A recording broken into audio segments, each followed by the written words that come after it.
Uh-oh. Is the team here? Yeah, man, I had to suspend my daughter for conduct detrimental to the team. What's going on, y'all? What's going on? What's going on, Mag? What up, Twisted? What's good, brother? What's good? Three Kings back together again. So where we It's at? been a minute. Catch me up. Catch me up. Catch me We up. just Catch started. me up. We started. You go ahead and set it off, bro. We live, man. All right. So welcome, boys, girls, children of all ages. This is the most anticipated pregame show. It is Helluary. It is Hell Week. It is Hate Week. It is Aints Week. It is Saints Week. We don't like them. They don't like us. All the records, everything gets thrown out the window. It does not matter what our record is. All we want to do is get that dub, okay? Personally speaking, I got a lot of things to say about what happened last week because I'm still salty. My blood pressure's up. But I'm going to let Twisted take it because with our first thing, Twisted Tape, please take it away. Try to calm me down. All right, so listen, we all know Calvin Ridley won't be here for a couple weeks. They put him on the IR for 3 weeks due to mental health situations. I want that everybody in the chat make sure they keep him in his prayers, and hopefully he comes back as soon as possible. And hopefully we're on the winning streak when he comes back to where he feels a little bit more confident. I noticed he had basically stated that he saw a lot of issues, on Twitter, how fans were bashing at him and making him feel a certain way. So sometimes that can mess with a guy's psyche. As far as us being fans, we got to make sure we understand players. They do make a hell of a lot of money, but they are regular just like us. They have situations they go through. He has a young child, so we want to make sure we give him the proper respect. So let's not at him on tweets, guys. It's okay. Let's go out there and try to win with what we got. Moving forward, as y'all saw, we got a new person in the stable. I don't know if y'all noticed that. We got somebody back. And Mag, you actually brought him up a couple weeks ago, if I'm not mistaken. He's back. Yes, I did. Easter is back. I think hopefully he's able to play this week. He knows the playbook a little bit better. In step Tajay Sharp. Tajay has made a lot of plays on third down. Let's see how he works in the fold as far as being a every down type receiver. I'm not gonna lie to you, man. We're gonna have to have all our pieces help this week. Cordell Patterson, Mike Davis, all y'all will have to be in the fold. Hayden Hurst will have to be an X factor. He did not get traded, as you saw. The Falcons didn't trade nobody. They didn't pick nobody up. Everybody that's on the roster has to pick up the slack. If you all were able to see Matt Ryan's interview, he stated that we're going to do it by committee. Everybody has to eat. Everybody has to come to work ready to play. The offensive line took a step back. Listen, I understand the Panthers defense. Their front seven is good. They do have the NFL sack leader right now. Hell, he got a sack on the first drive. I don't know about tight ends being able to block pass rushers. I'm not okay with that, especially when they're pass rushers that lead the league. Come on. Let's not have those type of situations. I know he's better at blocking than Luke Stocker. I know that for a fact. But everybody can't block speedsters. He's a little bit older. So, I mean, come on, let's be real. That speed rush got to him. Hassan was already at Matt Ryan's legs. We can't have that, guys. We do not want to have Matt Ryan flustered early in the game. If he's gonna get hit, let him move up to it. Work his way to getting hit. Don't let him get him on the first drive. Come on, let's get better at that. We have to make sure we block Cameron Jordan. I do not need Cameron Jordan wrecking our game plan moving forward. I do not need that. I don't need him talking trash like he did when we drafted Kyle Pitts, how he can't block him. You won't need him to block. Unless your ass is going out there to guard him, you ain't finna see him on the line on your side like that. So you can cancel that, brother. You gonna get the big bear over there. You're not finna get Kyle Pitts over there blocking you. I need our offense and defense to work in unison, guys. I need our defense to be able to create turnovers. Jameis Winston is not playing. We know that. He tore his ACL. So they have their backup, Simeon. He's actually played with Arthur Smith recently, or not recently, but he's played in Arthur Smith's system. So Arthur Smith knows what type of QB he is. Let's hopefully he gives some of them gems to Dean Pease, and we move our way forward as far as the defense. Deion Jones, we know you the AK stopper. You are the Alvin Kamara stopper. I need you to come out there, guard him to the best of your abilities. Make sure you don't give up big plays because they don't have nobody else. I am not worried about Callaway going against AJ Terrell. That's AJ Terrell win, checkmate. I'm not worried about them. They're going to have to dissect some good plays for us to look crazy out there. I just don't see it. We know how Taysom Hill plays. He's expected to play this week. So I'm anxious to put him on his hat too. I need him to get down dirty early. I don't need him thinking he's going to run people over. No. You finna get this work this week. We already anxious for giving up 200 yards last week. So you finna get this work. I need him to get this work. Somebody got to help Grady Jarrett. Please. Dante Fowler's out one more week. I know that. I understand that. Somebody got to help Grady Jarrett. Grady Jarrett's being killed. What was Fowler's injury specifically? I think he had was it an ankle again? The ankle? I think it was an ankle, but he was out for 3 weeks. He's on 3-week IR. So that's fine. We'll get him back to the meat and potatoes. That's cool. But somebody right now got to help him. Ayo, I think he's doing a great job. I need Jacob to get some more reps. I know how you feel about Stephen Means, Magnus. I'm gonna let you discuss everybody. All right. Okay. Because you said his name, okay? you said his name. All right. What I want is if anybody in the chat actually gives any damns about Stephen Means. Does anybody care? Because right now the only thing is like I'm thinking that Stephen Means has naked pictures of somebody in the organization because I have no idea why this man is still being trotted out there when we have a legit playmaker in Michael Walker that's still out there on like kickoff coverage. Like, come on, man. Like, exactly. Yeah, he got some in the books. Bro, 200 yards. The only thing that was worse than the 200 yards that we gave up last week was a 250 that the Jets gave up was it on Thursday. Okay, that was the only thing that was worse. So that's the only thing that got us off the hook. Because you're right. Oh boy, Coach Rule said we need to get 4 hands on Grady Jarrett, which means that it's single. You basically have to block one guy all across the board. And I've seen Stephen Means. Did you see that bootleg that Sam Darnold did? And Stephen Means was still engaged with his block. Darnold already went right past him as if he went right past his ear hole, and he still couldn't see him, bro. Like, dude, I'm done. I'm done with him. I'm so done. And I don't know which. I think maybe y'all can answer this in the chat. Which player on the team are you more done with, Tyler Davison or Stephen Means? Because they're both going to be gone and whatnot. But which player are you most done with? Okay, because they both contributed to the 200+ yards being run. I mean, do you realize that stopping the run is all about effort? It's one man trying to move a man against another man. It's like getting I said this in to Mad Mike. Shout out to Mad Mike. I said this to him. I said stopping a run is like getting a rebound in basketball. It's all about positioning and effort. You got to want to stop the run. That's it. And the thing is, like, that's when the single, like, continuous what's been wrong with this team for at least about 10 years. Like, you know that you could run on their ass straight up. But not it. Do you realize what Christian McCaffrey would have done? If Chuba Hubbard ran for that much, how much you think Christian McCaffrey would have did? And you know this is a copycat league. So what do you think that troll in New Orleans is going to do? Because you know Sean Payton's a troll. You know he's probably going to try to get 3 bills on us. Yo, they better be eating steak and potatoes today because they're going to get a heavy dose. I don't give a damn who's starting. If Trevor Siemian started, no, that's a troll. That's a troll job right there. That's a troll job right there. I guarantee you, you're going to get a heavy dose of Alvin Kamara, Mark Ingram, and Taysom Hill. So you better put your big boy pants on because we're going to get a heavy dose of the run. I bet you Trevor Siemian's probably only going to pass for like 10 times tomorrow. 10. That's it. He's a troll, man. Hey, man. You know how we can stop that?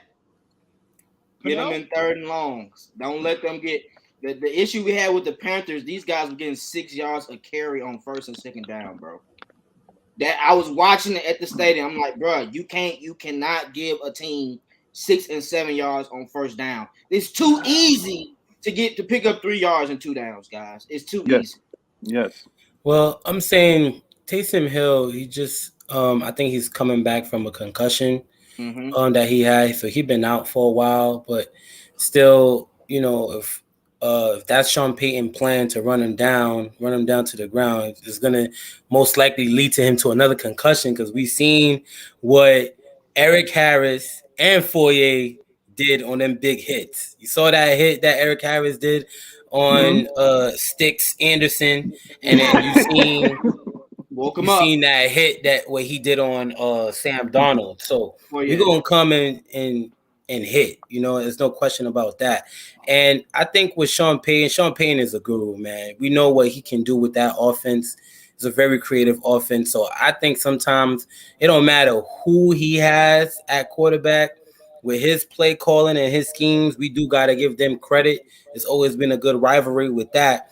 But, we know they're going to use Alvin Kamara and Ingram. So if we stop the run on that, I believe we going to have a chance. It ain't nothing new. It's not a surprise.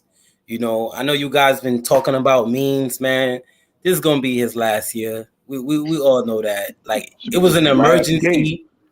We had to sign him back, him and Tutu, a few guys from last year. Those were a few guys that they was just there. That was all we had. But Rich, did you think that he would be that bad? Like, you can't pressure the quarterback. Honestly, I'm saying he didn't do anything.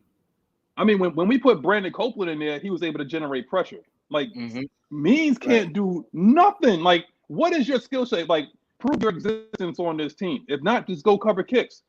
Like, can you run straight? You can run straight. So let him go cover kicks and just put Brandon Copeland He's really in there. weird to me. Like I said, like, he's very weird. Like, I would be annoyed to have him as my teammate, especially on the football field, because I'm making plays, and when I'm making plays, the first person you're gonna see is Steven Means all up in your face. And I don't know if you guys seen this last week. I don't know if it was against the Panthers game or it was the Miami game, right? Debo made a sack, right? And then all I seen after that was Steven Means on top of him. Like, he was riding him. Did y'all see that? I swear, I seen that. I was like, yo, I know this dude is not on top of Debo. Like, he's not about to ride this dude right now.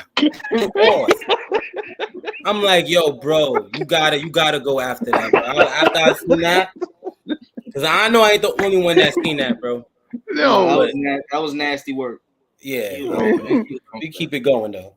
Yeah, I'm not gonna. I can't say. I'm gonna let you have that one, bro. It was bad, bro.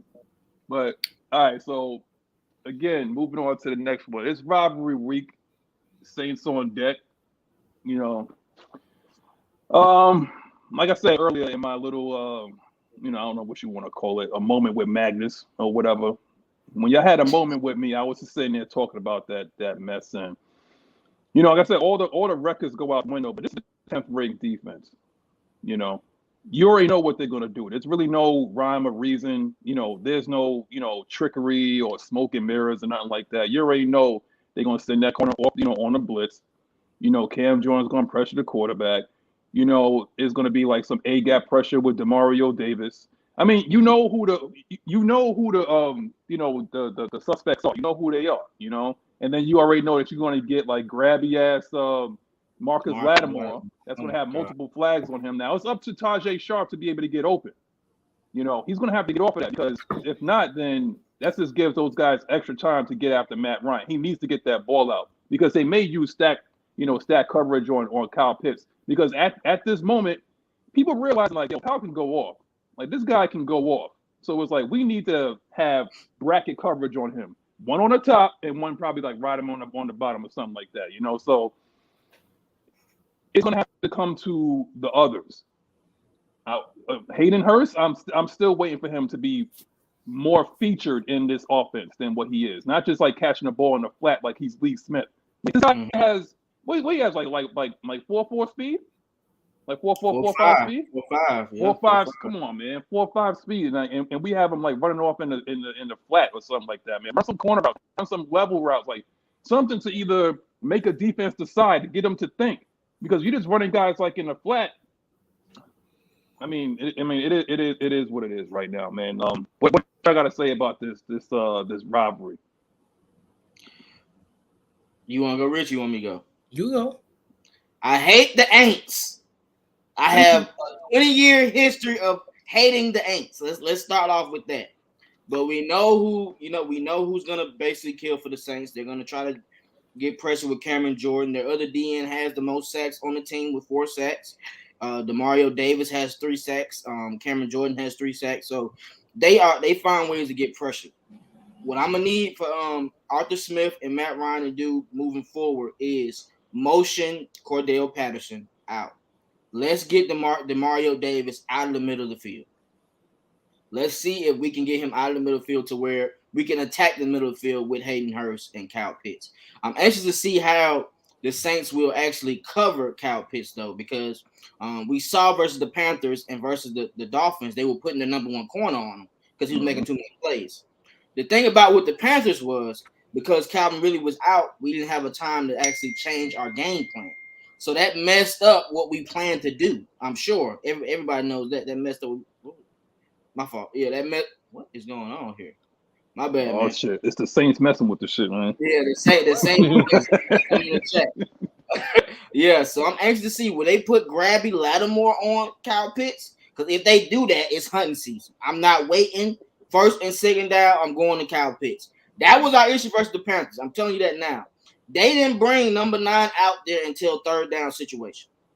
Mm-hmm. If we would have used Kyle Pitts on first and second down, it would have been a different game plan. We were kind of waiting too late to third down to where we really needed him to go to him. And that was kind of tough because they was bringing out an all-pro corner.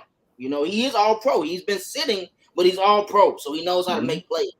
And he got a couple penalties versus him. Yes, that's granted, but we weren't able to hit those big shots. And when we have those plays, we have to take advantage of that. We are not going to go 90 yards down the field every time versus the Saints. We have to get some big plays versus them. Just being honest, we have to get big plays, 20-yard plays, 30-yard plays. If we can, that would be our way. That's how the Buccaneers was able to come back in that game. They were getting deep shot passes to get down the field. Yeah.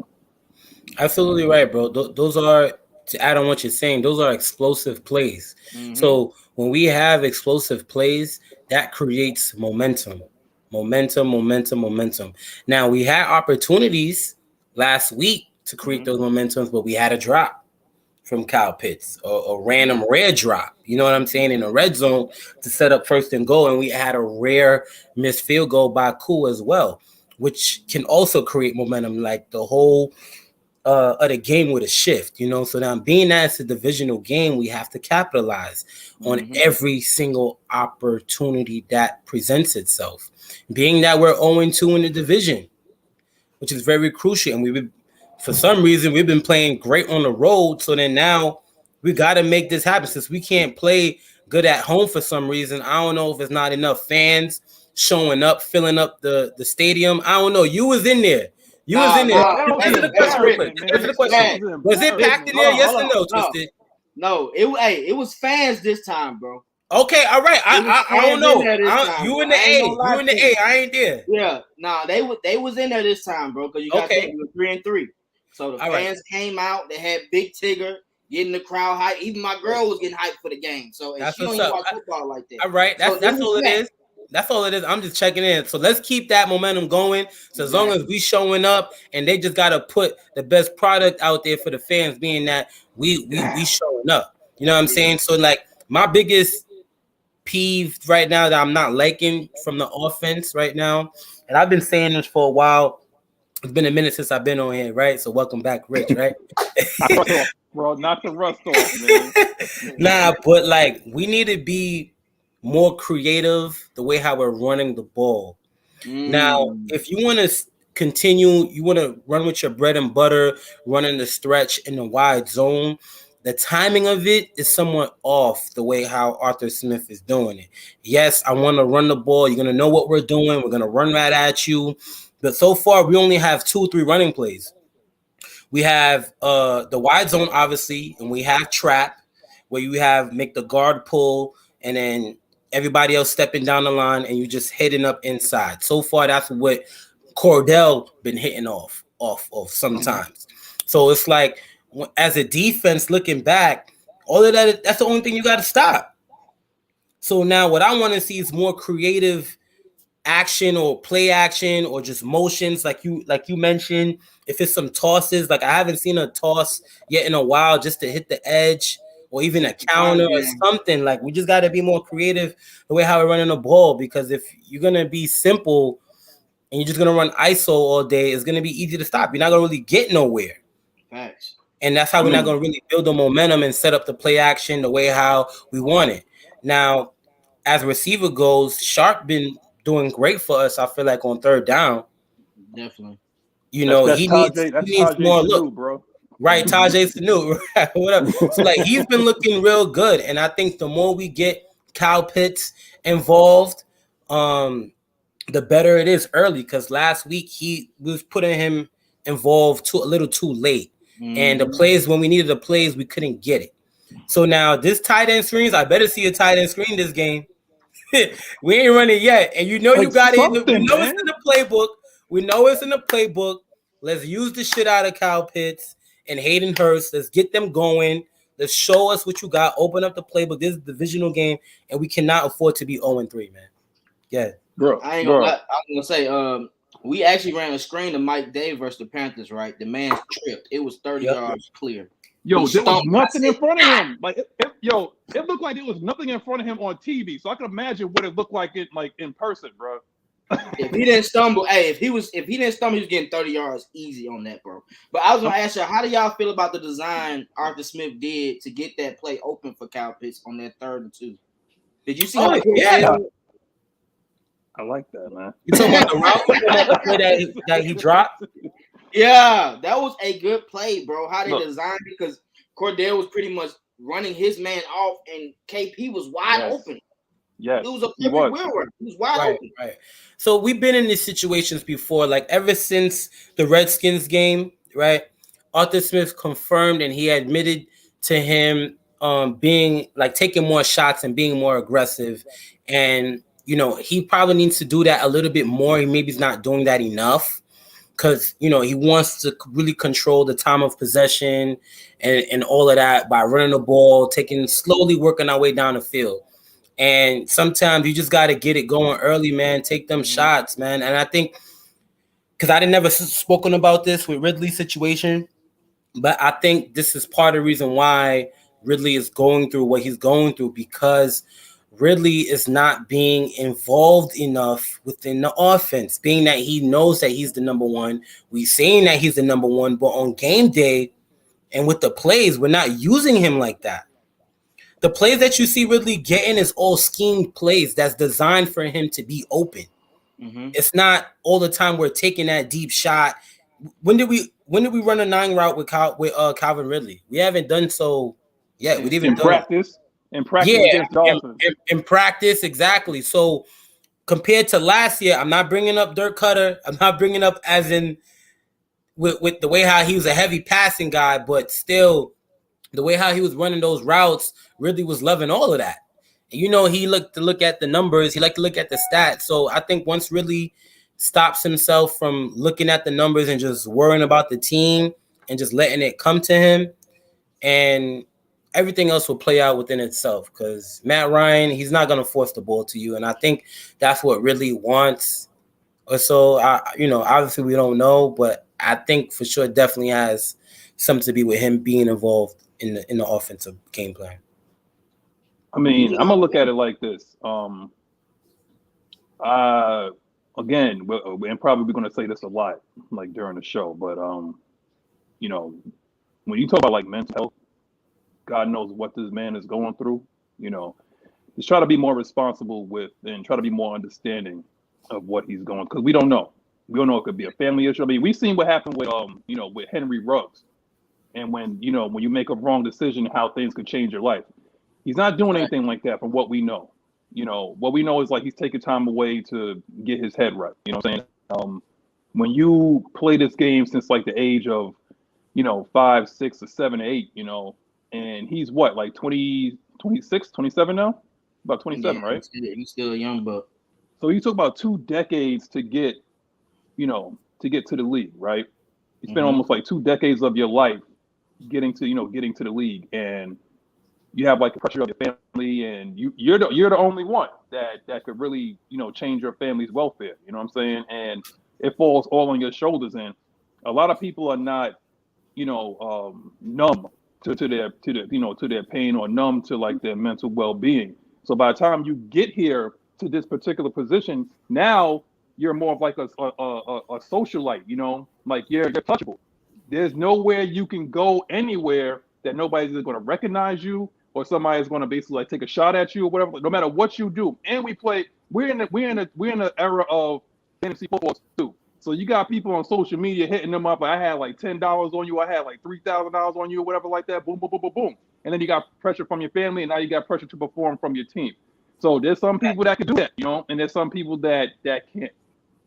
I understand both aspects of that. Now, there's something about these Alabama wide receivers, man. Bless you. There's something about these Alabama wide receivers. Who would have think that the one that's actually performing the best right now is Amari Cooper? Amari Pooper. Stop. If you would look at that entire Alabama, who would have thought Amari Cooper would be the one that's like Julio Jones? No. Calvin Ridley? Henry Ruggs? And the only one that's left right now is Amari Cooper. He don't even have a drop. Judy just was on IR. He just came back. Yeah, right. And shout out to Michael Walker. Ridley came from a program with a tough culture. It is what it is. I mean, that's what it is. But speaking of drops, Kyle Pitts haven't had a drop since 2015. He waited Halloween to get a drop. Okay, it was Halloween. Young Way Cool has not missed all year. He missed his kick on Halloween. Okay, so they probably cast a spell or some shit. I don't know what they did. Bro.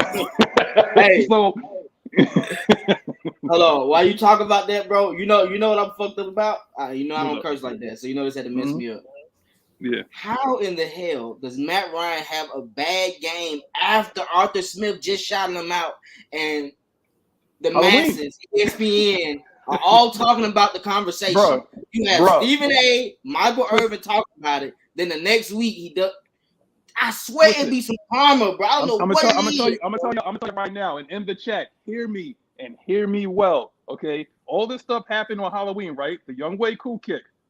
That's crazy. Kyle Pitts drop. Matt Ryan had a bad game. The offensive line had a bad game. They ran over 200 yards on us. And what happened after that? A couple of days after that, the Braves won the World Series. There's your sacrifice right there, okay? Y'all wanted a sacrifice? But we had our worst game before Atlanta had their best game. So, and not only that, but they blanked the Houston Astros 6-0. What was it, 6-0, right? 7-0. 7-0. So there was your sacrifice, okay? Matt Ryan had to spill blood for this town. So I don't want to hear nothing about this man. Don't care. Okay. So there it is, bro. There it is. Enjoy the parade. And enjoy what it is, man. Shout out to the Braves, man. Shout out to the Braves for taking out the Houston Astros, those cheaters, them SOBs from the Houston, man. But I'm telling you right now, that was a sacrifice, man. Are you saying Matt Ryan's a part of Illuminati? What I'm saying is my man probably had a Ouija board in the back. He probably had a Ouija. My man had the Ouija. You know what's crazy though? He got his hand stepped on the drive. He threw the interception. So on the drive where he threw that pick to Shaq Thomas, he was bleeding on his hand. Thank you. So you just said he sacrificed blood, and it's just crazy you said that, and then. Bro, let's get to this. But before that, that's what I'm saying. Nah. But before that, Arthur Smith, he showed signs of him being a good game manager and being aware of situations, what's going on currently in the game. So in that situation, I understand Matt Ryan is the quarterback, and he might have wanted us a touchdown real bad, but we was already in field goal range in that area. So during that whole time, one, we could have called timeout, right? Possibly to get that situated with his hand. Second, we could have got Felipe or Josh Rosen in just to run the ball a few times, boom, boom, boom, take the points and let him take care of his finger. So by him throwing that interception, we lost out on an opportunity and we lost out on points. So that was something that Arthur Smith needed to do. Like if that's really hurting you, next man up for that time being, and we keep the ball rolling. So we can't afford to lose anything, which is why it is coming up in this game, in a rivalry, divisional game. We 0-2 already in the division, so we know how big this game is for us. We cannot afford to lose. We cannot afford to make any mistakes. We cannot afford to drop any interceptions or nothing like that. We got to execute. Defense going to have a real game to really shut down Kamara, and we're going to make this a game. Bro, why was Felipe Franks out there in the first place last week, man? Can I stop? Okay. That receiver. Back run. The corner was laughing. The corner was laughing when Felipe Franks was lined up against him. It was like we was playing 10 on 11. Mm-hmm. Like why? Why not have a legitimate receiver out there like a Hayden Hurst or a Blake or everybody in the chat, everybody that I talked to is looking for Frank Darby. That could have been a spot for Darby. That's a legit spot right there. Like why? I think sometimes it's like the arrogance, that of Arthur Smith, like putting like a guy out there like that. Because you're not even using him. I don't know if they're just like running him off, but the corner's not going to pay attention to Felipe Franks. He was out there about like 3 or 4 or 5 plays or whatever. But, bro, let me move on to the next one because I just can't dwell on last week, man. I'm gonna ask y'all. What's up? How y'all feel about how Arthur Smith is doing with the conservativeness? Because like one drive is a 4th and 1. He motioned Cordell out and then ran like a quick screen to him.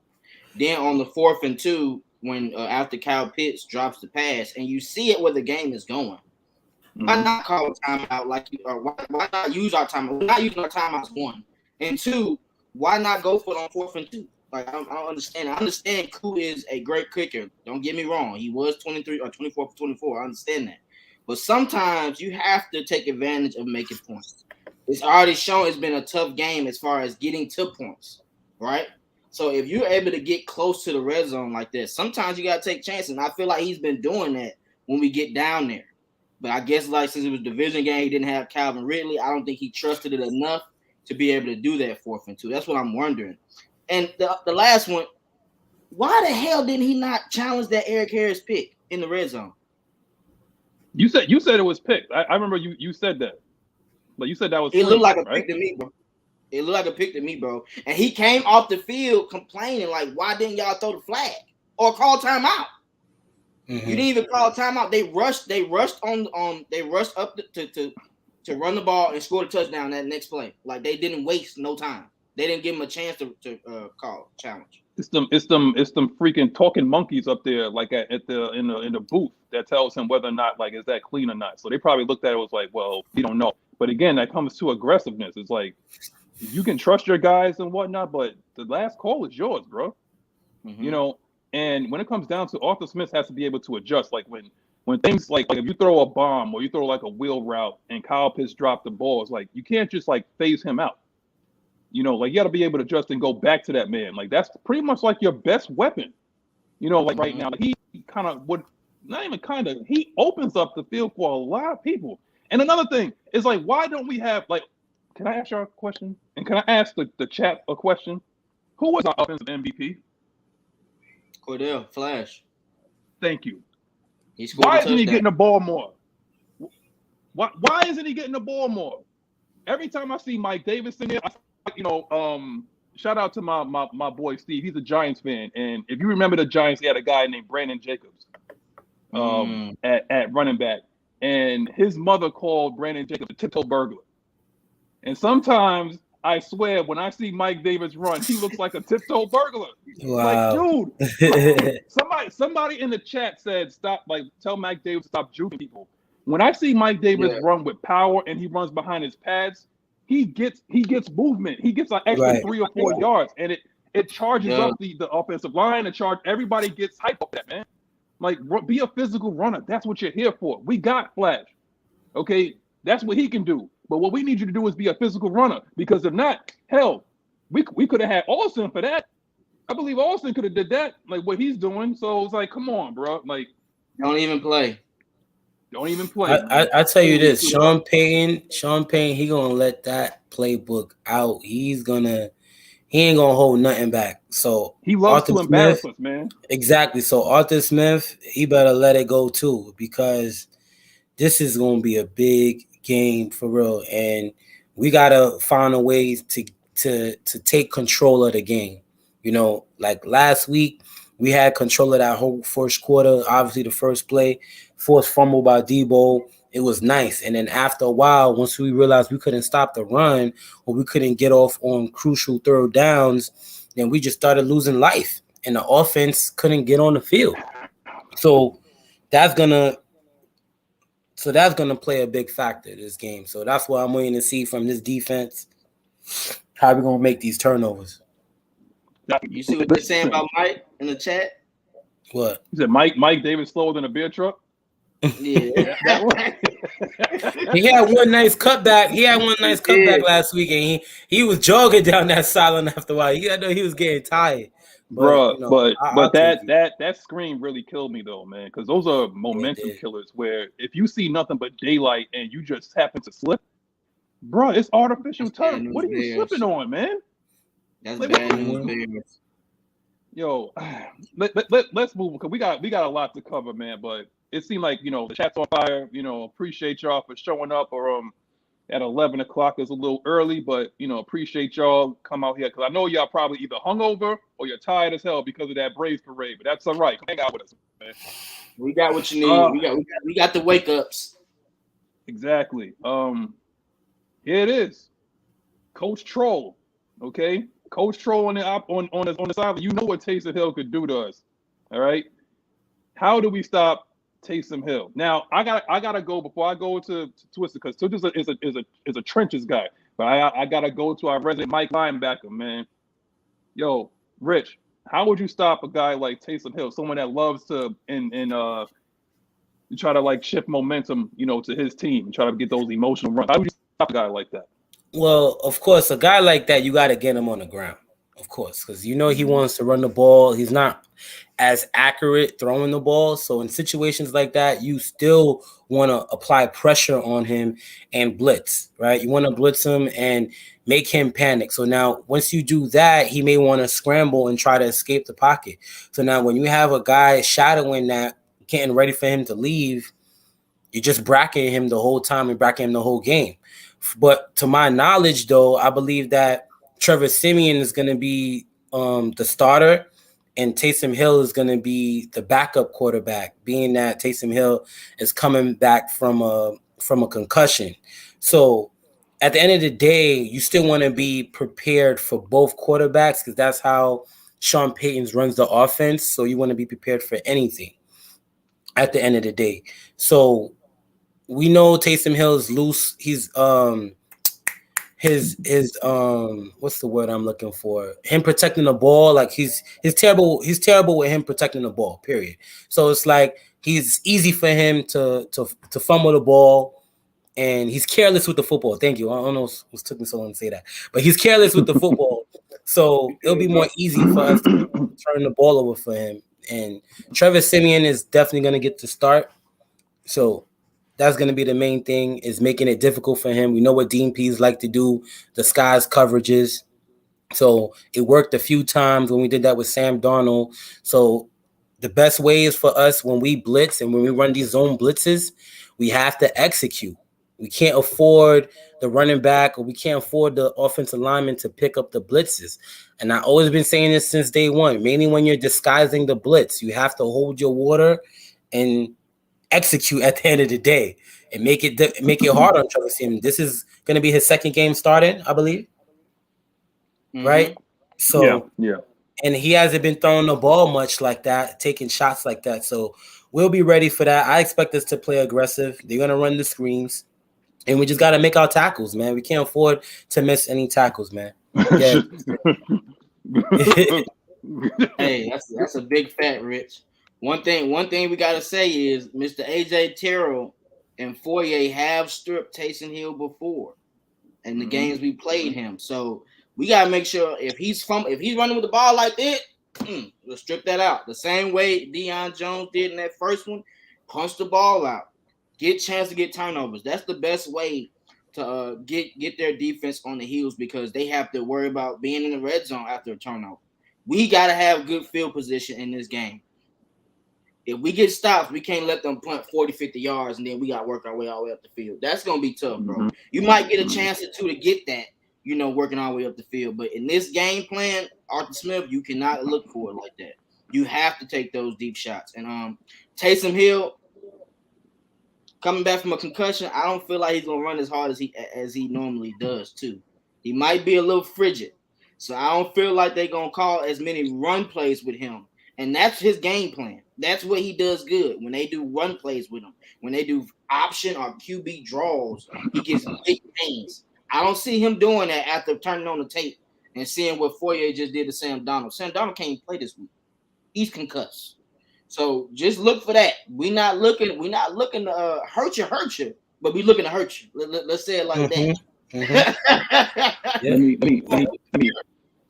Let me add to that. Okay, what we know about New Orleans is going to be loud in there, right? We already know that crowd is going to come with energy. It's Falcons week to them. They're going to bring that energy. We already know that, right? Mm-hmm. Twisted, you took the words right out of my mouth. When you know a quarterback is a runner and the rules are based, the thing is, a quarterback can give himself up. Taysom Hill is a running back. It's a design run. You can pop him as hard as you want. If he's coming through the hole or if he's coming on the outside, whatever like that, lay the wood on him.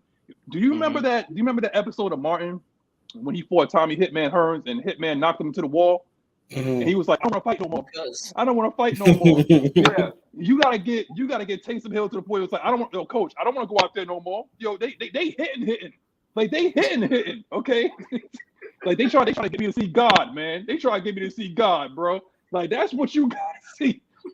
It's like you need to hit Taysom Hill so hard that he's gonna think that you got NyQuil in your shoulder pads. Put him to sleep.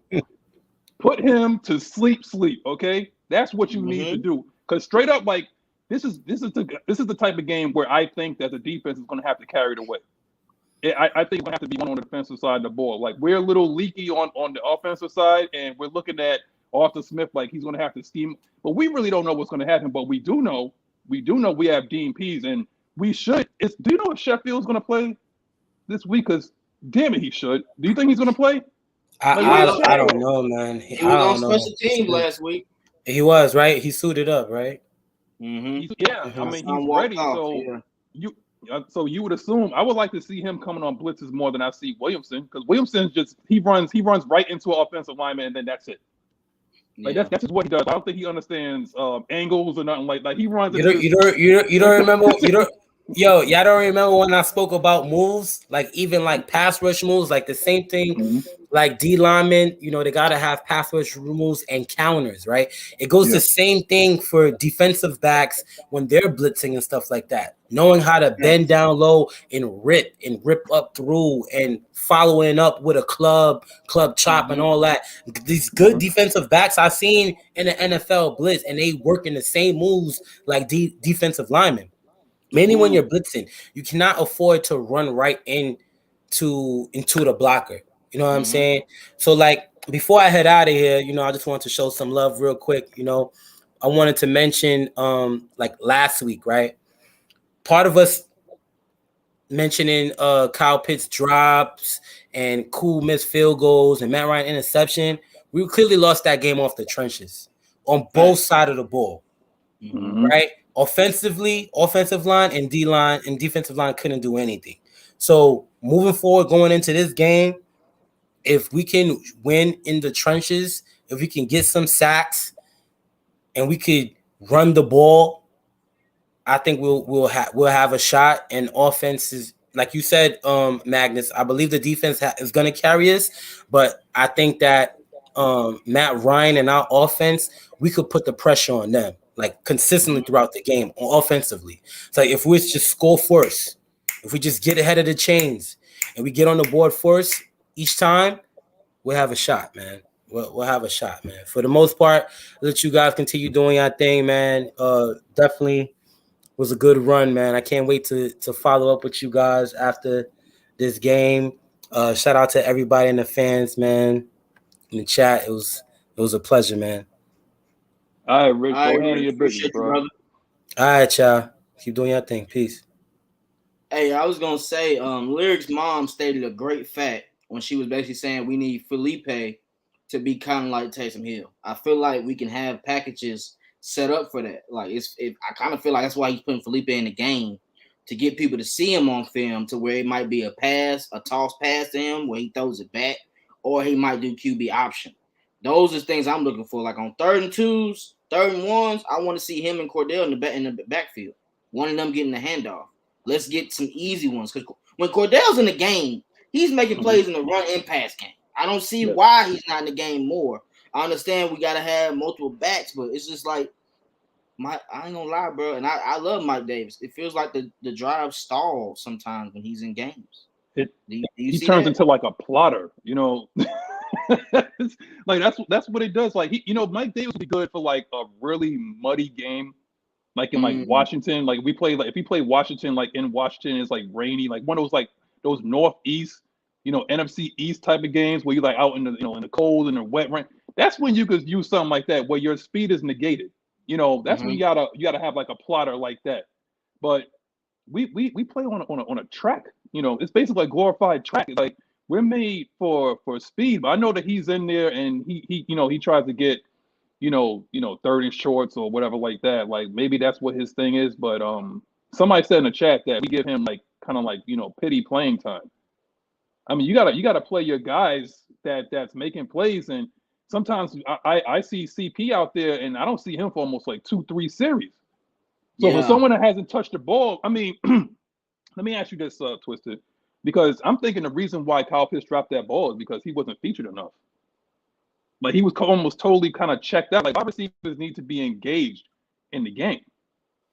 So sometimes when you haven't been engaged in the game for like a while and you don't get the ball, it's kind of hard to kind of concentrate, like because they zone out. Like wide receivers zone out, on time because they're not really hitting for contact. They're not really blocking or nothing like that. Like sometimes they just like out there, So when you finally go back, it's like, okay, this is your play, and it's not even like a slant or something that's easy. Like, no, it's a wheel route.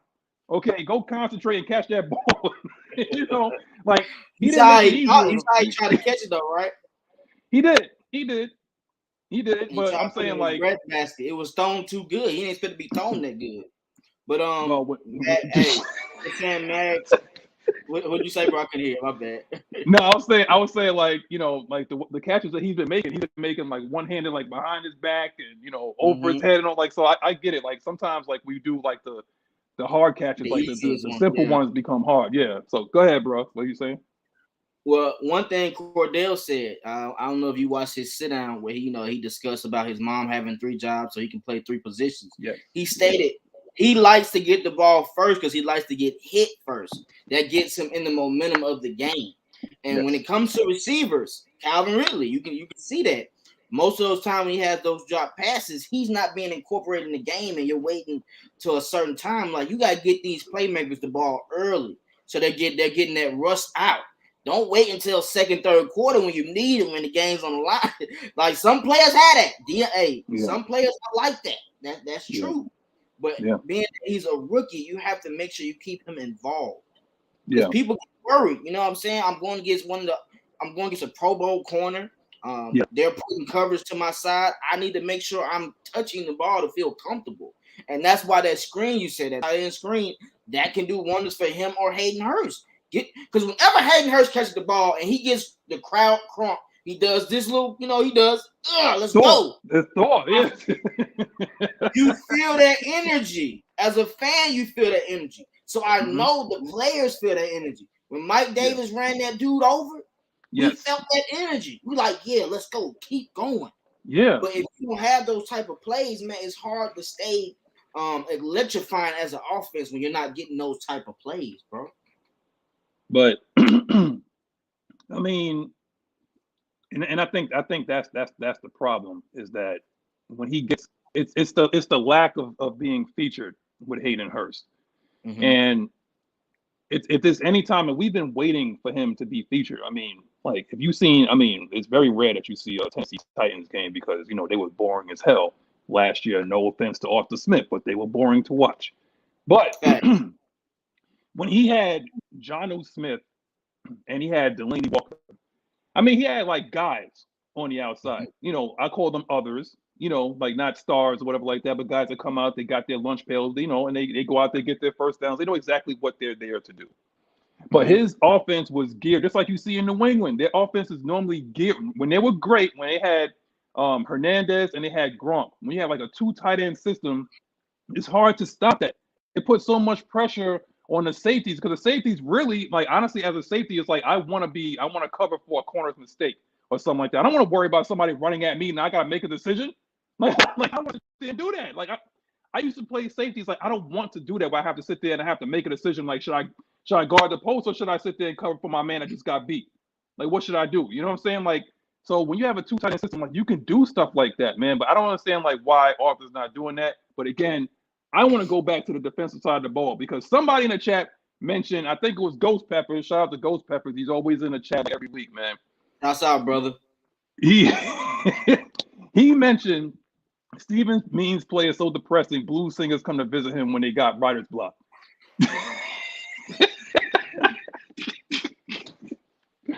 Bro. Hey, I don't know how y'all be coming up with this, bro. That is a clever one, though. I didn't even think of it like that. Oh my God, that's crazy. That's crazy. That's fire, bro. I'm gonna start giving out awards for this, man. Like Ghost Peppers, like, you know, if y'all keep coming up with these things where it's like we have to feature you, like you're gonna win some time on the show, like straight up. That's crazy. Like if you come up with stuff like that, it's like every week I'm gonna see like who has like the best, whatever you want to call it. I'm gonna call it the best drop. So you come out with the best drop, be feature it, man. Like yo, you're gonna win some time on here. You come talk to us, not just being in a chat, but you can come talk to us, man. Straight Personally, up. yes. Personally, yes, come on the show. But let's go to the next one, man. Can Matt Ryan and Kyle Pitts bounce back from subpar performances? Go ahead, Twisted. Listen, I am not listen. Me knowing Matt Ryan, seeing him for 13 years, I know how Matt Ryan get out after bad games. Go ahead and expect him to be on the money. He's going to attack early. He's not going to be waiting for no plays to get open. He's going to take his shots early just to bring that momentum his way. He knows how to play in New Orleans. Don't get me wrong. New Orleans is a tough team to play in their dome. They're hungry. They have a great defense. They don't have that many new people on the team on that defense. They have Malcolm Jenkins. If you don't take advantage of Malcolm Jenkins coverage, it's going to be hard to win this game. I kid you not. That man is older. He's still a hell of a great tackler. He still knows how to make plays. I'm not going to lie about that. His problem is in coverage. It always has been. You have to get him in coverage. Malcolm Jenkins likes to come downfield. He likes to attack, blitz, rush people. You have to take advantage of him in coverage, bro. That's the only way we're going to be able to really attack this defense because their front seven is great. We know that. Yes. Mark 504. We know your defense is great, bro. But that has issues. If you watch that second half of that game versus the Buccaneers, Godwin and Mike Evans went on a spree. AB did not play. I need y'all to know that. They look like they were out of man coverage. Yeah, Gronk didn't play either. Yeah.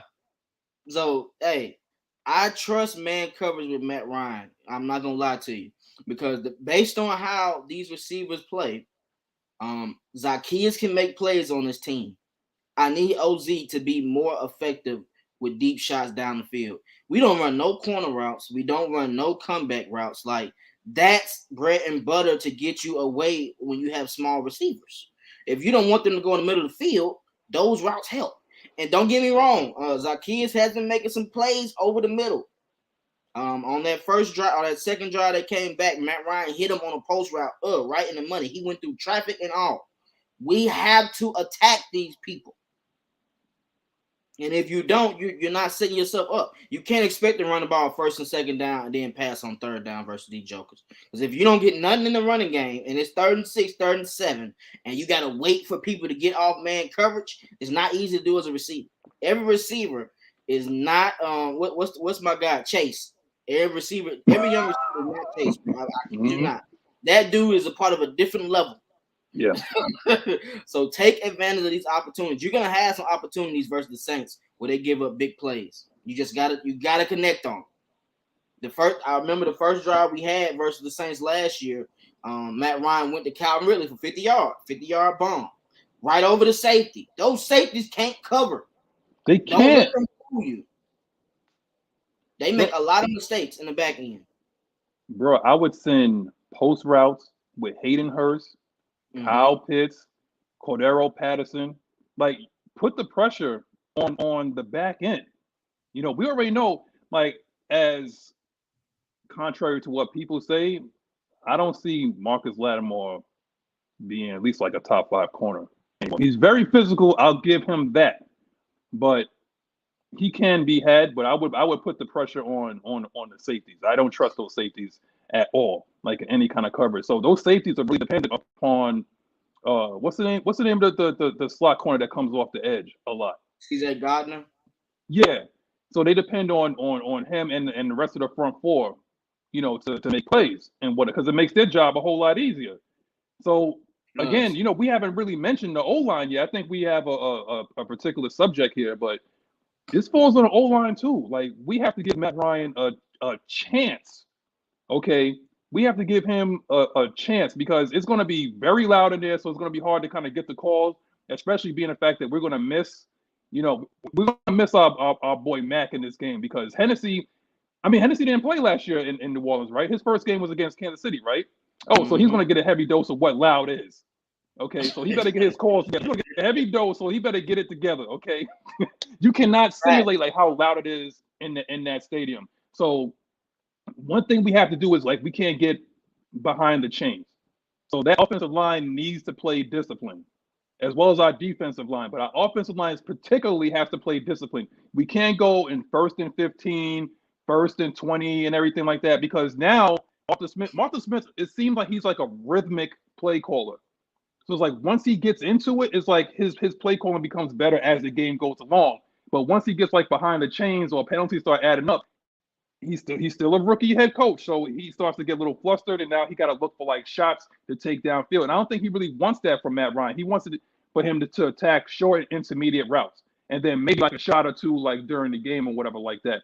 But Arthur Smith seems like he's like a rhythmic play caller. And once you break his rhythm, it's like now, like, you see what happens. Now you see, like, you don't see CP for like 2 or 3 series. You don't see Kyle Pitts getting featured more. So once we get into that rhythm, it'll help us a lot. But we can't afford to take a lot of false starts. And that's going to fall particularly, because I put this in the subject or whatever, but that's going to fall particularly on Hennessy. I know Matt Ryan's going to be calling out the mic and whatnot, but Hennessy has to get that team, his other 4 brothers together. He has to do it. That's just all I'm saying, bro. You have anything else to add? I was gonna say, with Matt Hennessy, make sure you pick your head up fast too, because Mario Davis will be coming in that A and B gap just to see if you're paying attention. I promise you that now.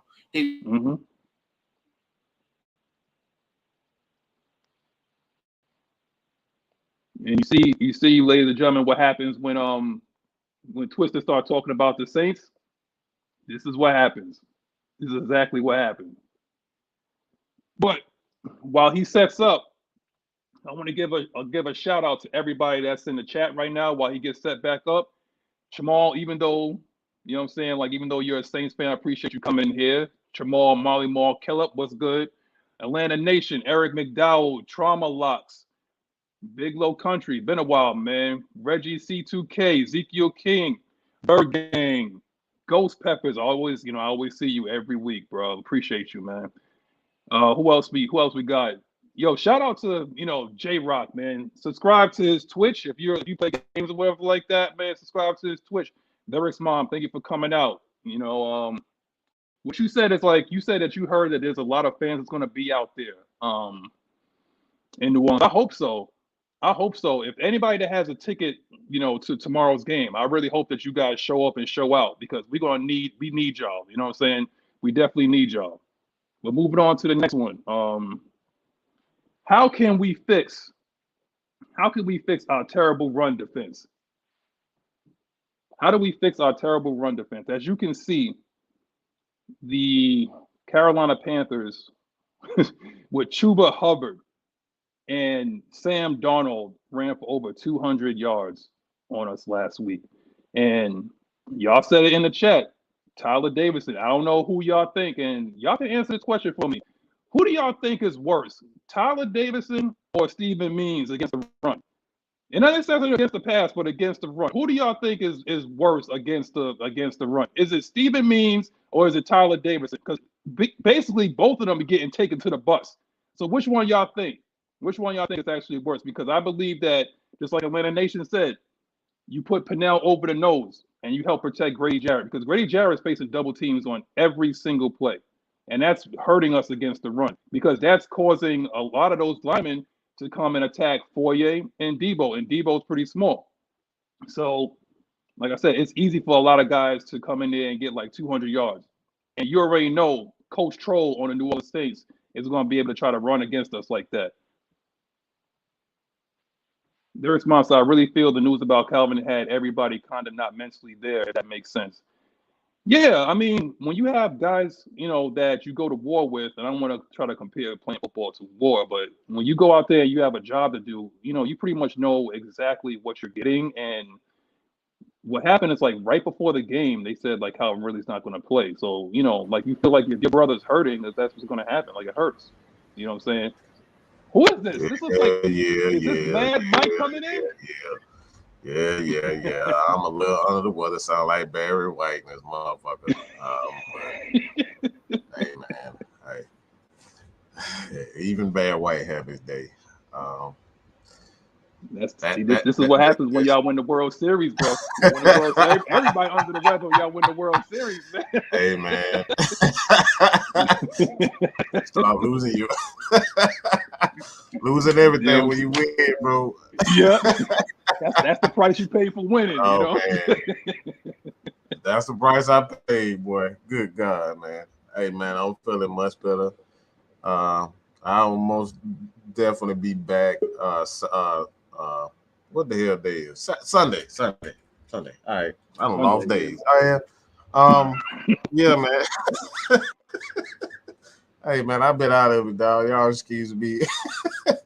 But who brought in T-Pain? Oh my God. Yo, Blizz, you fool for that, bro. You fool for that. Oh, I see we got twisted back. Put the man in the hour. Hold on, I'll do it. I gotta put him in. But the question was like, how do we fix future run defense from last week to this week? Because you already know what's going to happen. It's a copycat. Oh, league, like, is that a real question? Is that a real question? Is that a real question? I just want to know. Everybody, like, please, is that a real question?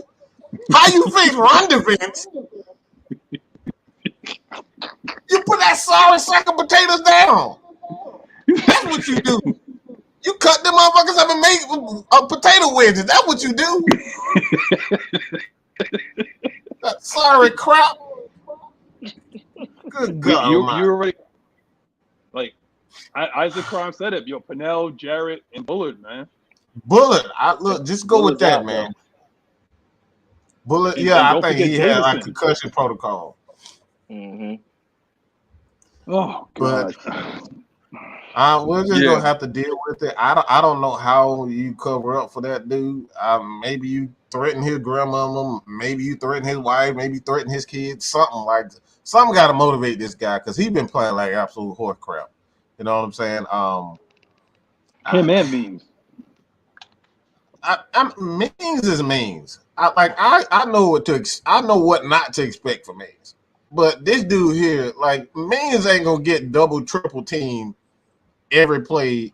Not even that. He's not going to get targeted by the offense every single play. I've legitimately saw teams going directly at this guy. Nobody else. Directly at him. Okay, I've actually seen this. No, they don't go at nobody but Tyler Davidson. That's sad. Mm-hmm. And everybody, it's sad because everybody putting so much pressure on Stephen Means to get pressure, but Stephen Means was never he was never brought here to be a pressure guy. He was a guy that's specifically brought here to be a disciplined guy on the edge when he sends his blitzes. Why? Because when you blitz, everybody got to have their hole. Everybody got to maintain their gap integrity, and that's what Stephen Means is there for. Gap integrity. Gap integrity is huge in run defense. So he may not seem like much at all in the pass rush department, but when it comes to blitzing, that's what Stephen Means is here for. So until Ogundeji can prove that he is a guy that can maintain his gap integrity on a consistent basis for a guy like Dean Pease, because Dean Pease is all about trust. He got to be able to trust you. Arthur Smith is all about trust. He don't trust nobody right now. Mm-hmm. Maybe Oliver, but he's out. he talking about like right, maybe Oliver. That's about it. But I like what I've seen from Avery Williams. I didn't actually believe that he was going to be that tough. He's a tough little dude, man. He is. He's like 5'9", maybe.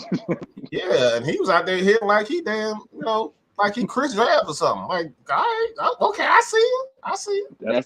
That's that heart of the lion, man. Them young players, they got heart, bro. But that's Eric Davis. Like when you set that tone, you know, when you set that tone to have hits like that, that's the stable right now. That's the standard from here on out. So you can't be just like what they call pussyfooting around tomorrow. You know, you can't be doing that, man. Like if you're gonna lay the wood. It is what it is, man. Like I don't know what kind of referees we're gonna have tomorrow. Like I don't know if they're gonna be sitting there throwing flags, but until then, lay that wood on Taysom Hill. Lay that wood on Taysom Hill. I swear to God, if I see this little, arm tackling, I'm gonna lose my mind. I can't do it. I can't deal with it. I don't want to see Foye just like reaching and diving and grab. No. Wrap up. Wrap up, man. Don't worry. Help is coming. Help is coming, okay? You ain't gotta sit there and try to like hit stick everybody, but help is coming. All right. What you got, Twisted? That'd be the problem with me as far as with defense. Like, we all know growing up playing football, the first thing they teach you is get your head out of contact and wrap up. We've been having issues with those two things this season. As far as concussions, AJ Terrell, you know what I mean? But he knows how to tackle. That's just as far as him getting his head out the way. But wrapping up, Deion Jones, a great playmaker, he's had issues of that. Foye is having issues of that. That Dolphins game, they missed at least 12 to 13 tackles. just guys just moving around, not wrapping up. If you wrap up, game tackles save you to get turnovers. Y'all know that. Have to do a better job of wrapping up. And I'm sure they discussed that over practice this week. Dean Pease ain't going to keep letting the same mistakes happen. As you see, it's been a pattern. First week or second week, we weren't able to stop the pass. The third week and fourth week, we've been able to stop the pass better. Now we can't stop the run. But I stated a lot of teams haven't just ran at us like that. They might run a couple plays and then we get stops and they go straight to passing. The Panthers was the first team that said we're just gonna keep running the ball because we don't trust our receivers. We don't trust our QB connection right now. The difference with the Saints is they're going to still try that. Sean Payton likes to go for the juggler. He's not going to keep running the ball 14, 18 times. I haven't seen him do that, and they had Mark Ingram and AK at the same time. Alvin Kamara hasn't been doing too good at running the ball, in all honesty. He's been killing out of the backfield, catching passes. So if you try to run the ball like that, in a sense, you pretty much taking your playmaker out of the game. So I don't feel like they not going to not pass the AK. And if they do, by all means, thank you. I would appreciate it. Please keep passing the ball on us. So Deion Jones can get those good matchups with AK. That's what we here for anyway. We here for that match game as far as offense and defense. Mm-hmm. I'm gonna tell you one thing. Like they're going to run if they see the center pushing Tyler Davidson 5 yards downfield. That was nasty. I ain't gonna lie to you. That was nasty, bro. He took his manhood, bro. He took his manhood on that one, but that was nasty. I ain't like that one bit. It's one thing of getting explosive plays, and sometimes you can accept that. It's another thing of literally somebody snatching your soul from you. Now that's another thing, where you're getting taken. You remember there was a scene from was it The Blind Side? Where old boy was like, I took him to the bus. He just grabbed old boy. He took him to the bus. He did take him to the bus. They took Tyler Davidson and took him to the bus, y'all. He said he needed to take a seat. Man, He needed to take a seat. Because my eye was solely on him. I was just going to see if he was going to do anything. And boy, he let me down. He might well could have took everything in my house. I was so depressed. I would have saw anything. That was in other words, look, I'll just say this about Dean Pease and his defense. He said something, I don't know if you guys will talk about it or already talked about it, but Dean Pease pretty much said that giving up yards don't mean a damn thing to him. He wants to stop people from scoring. I'd rather have that. I would much rather have that because we know teams can get, you can get yards, especially in this league when you have the rules the way they are. Do you guys think that's the way to go, especially for this team? Because it's not a lot of guys up front besides Grady who can consistently beat their man.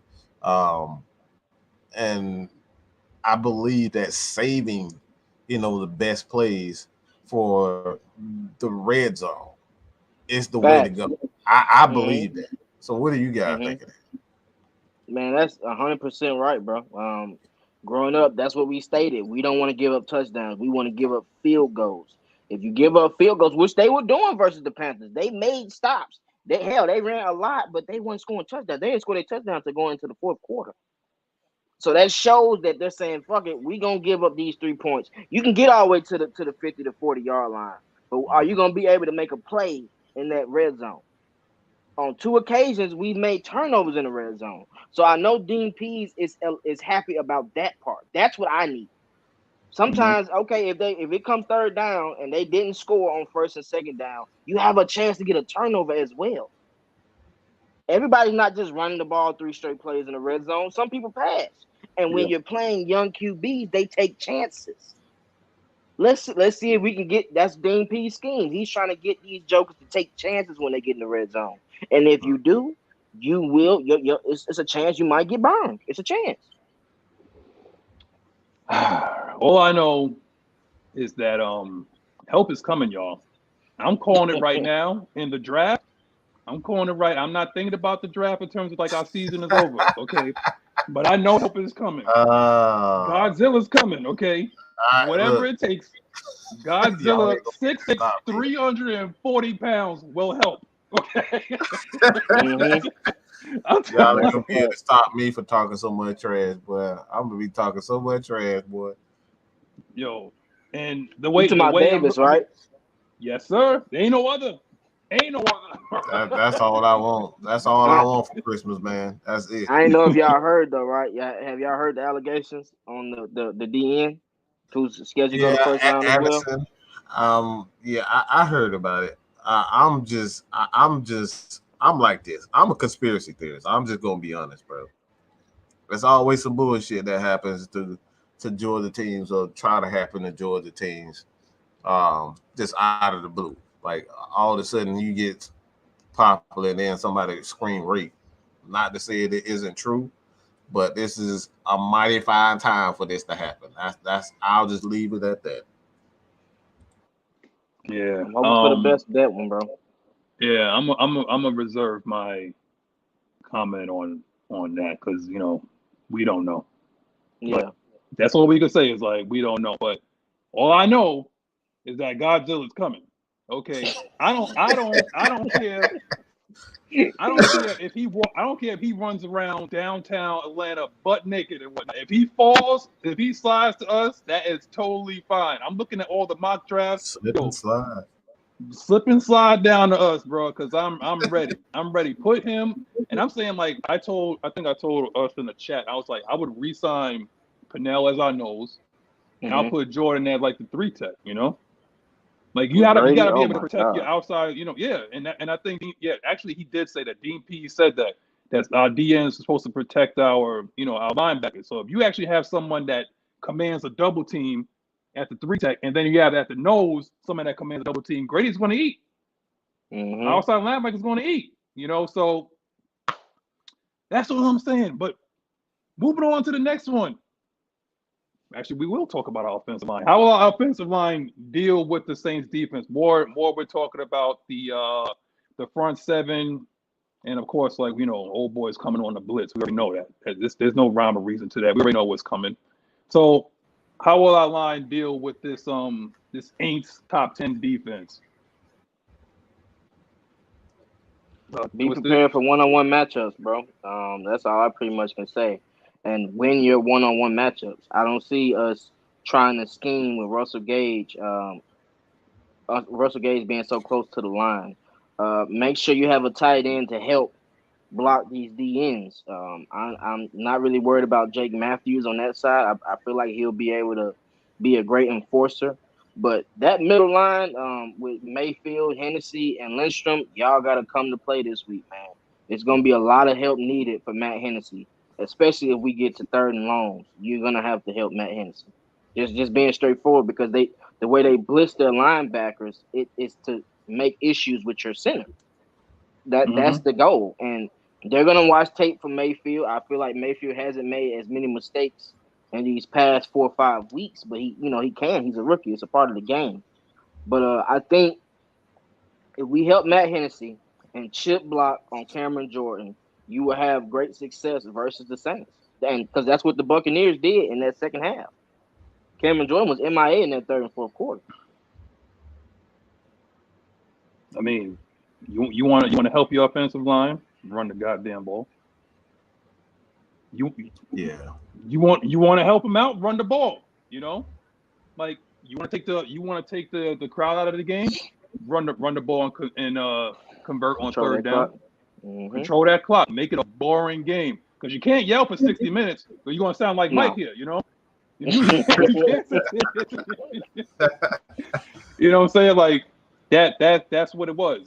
So you're not going to be able to yell at the top of your lungs for that long. And the thing is, like, you don't want to get into no pissing contest with the Saints either. You don't want to get into like an up and down thing with this team. Be ugly. I mean, we had a taste of that, last week. The only thing is, like I said, during Halloween, it required a blood sacrifice. We was a sacrifice, so the Braves could win. That's what it was. I'm calling it like that. Plain and simple. If you didn't hear that in the chat, if you're late coming in, that's what happened. The Atlanta Falcons sacrificed themselves so that the Braves could close it out. Okay. So, hey, man, I'm going to say this. First of all, I don't know who this dude is, Millie Toad. But he acting like new money. Yeah, like he ain't never had no damn team in his life. But as far as the offensive line, I'm actually not worried about the offense whatsoever. There's a misconception that this offense played terrible. The offense really didn't play terrible. I've been saying this for the last couple of weeks, is that teams are just, they sitting in the house. There's no way you can defend that as an offensive line. There's nothing you can do as an offensive line to combat them sitting in the house. These guys are sitting 6 and 7 guys almost 2 to 3 plays out of a drive. So that's not an offensive line issue. That is a receiver's issue. The receivers, I've been saying this since week 1, week 2. Go back and listen to them. I got a whole playlist of it. I've been saying this. The receivers are not getting open. Been saying this. Even with Calvary. So it's not an issue whether or not our offensive line is going to play well. I believe our offensive line has already improved. But what you guys are saying is you just gotta control the clock. If you want to win the game against a team like the Saints, you gotta control the clock. You can't come around pussyfooting, throwing deep passes and doing all that prissy crap. That's not gonna work against the Saints. All right, that's just not gonna work against the Saints. You gotta play tough, and I honestly think It's going to be a wake-up call for the Saints. They believe that this is the same Atlanta Falcons. This is not the same Atlanta Falcons. They really believe it. I hear them talking crap. They really believe that this, especially offensively, this is the same Atlanta Falcons. They don't know that Caleb McGarry and Jalen Mayfield, they will step on your ankles while you in the middle of a pile. They don't have no clue. If you have been watching Jalen Mayfield the last couple of weeks, He been bullying people, he been pancaking people, he been hitting people after the whistle. Just pay close attention.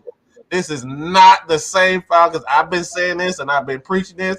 This is not the same Falcons. All right, it's just going to take time for Arthur Smith and Arthur Smith and Dean Pease to kind of find their guys that they trust. It's all about trust with coaches. So I'm actually not worried about the offensive line.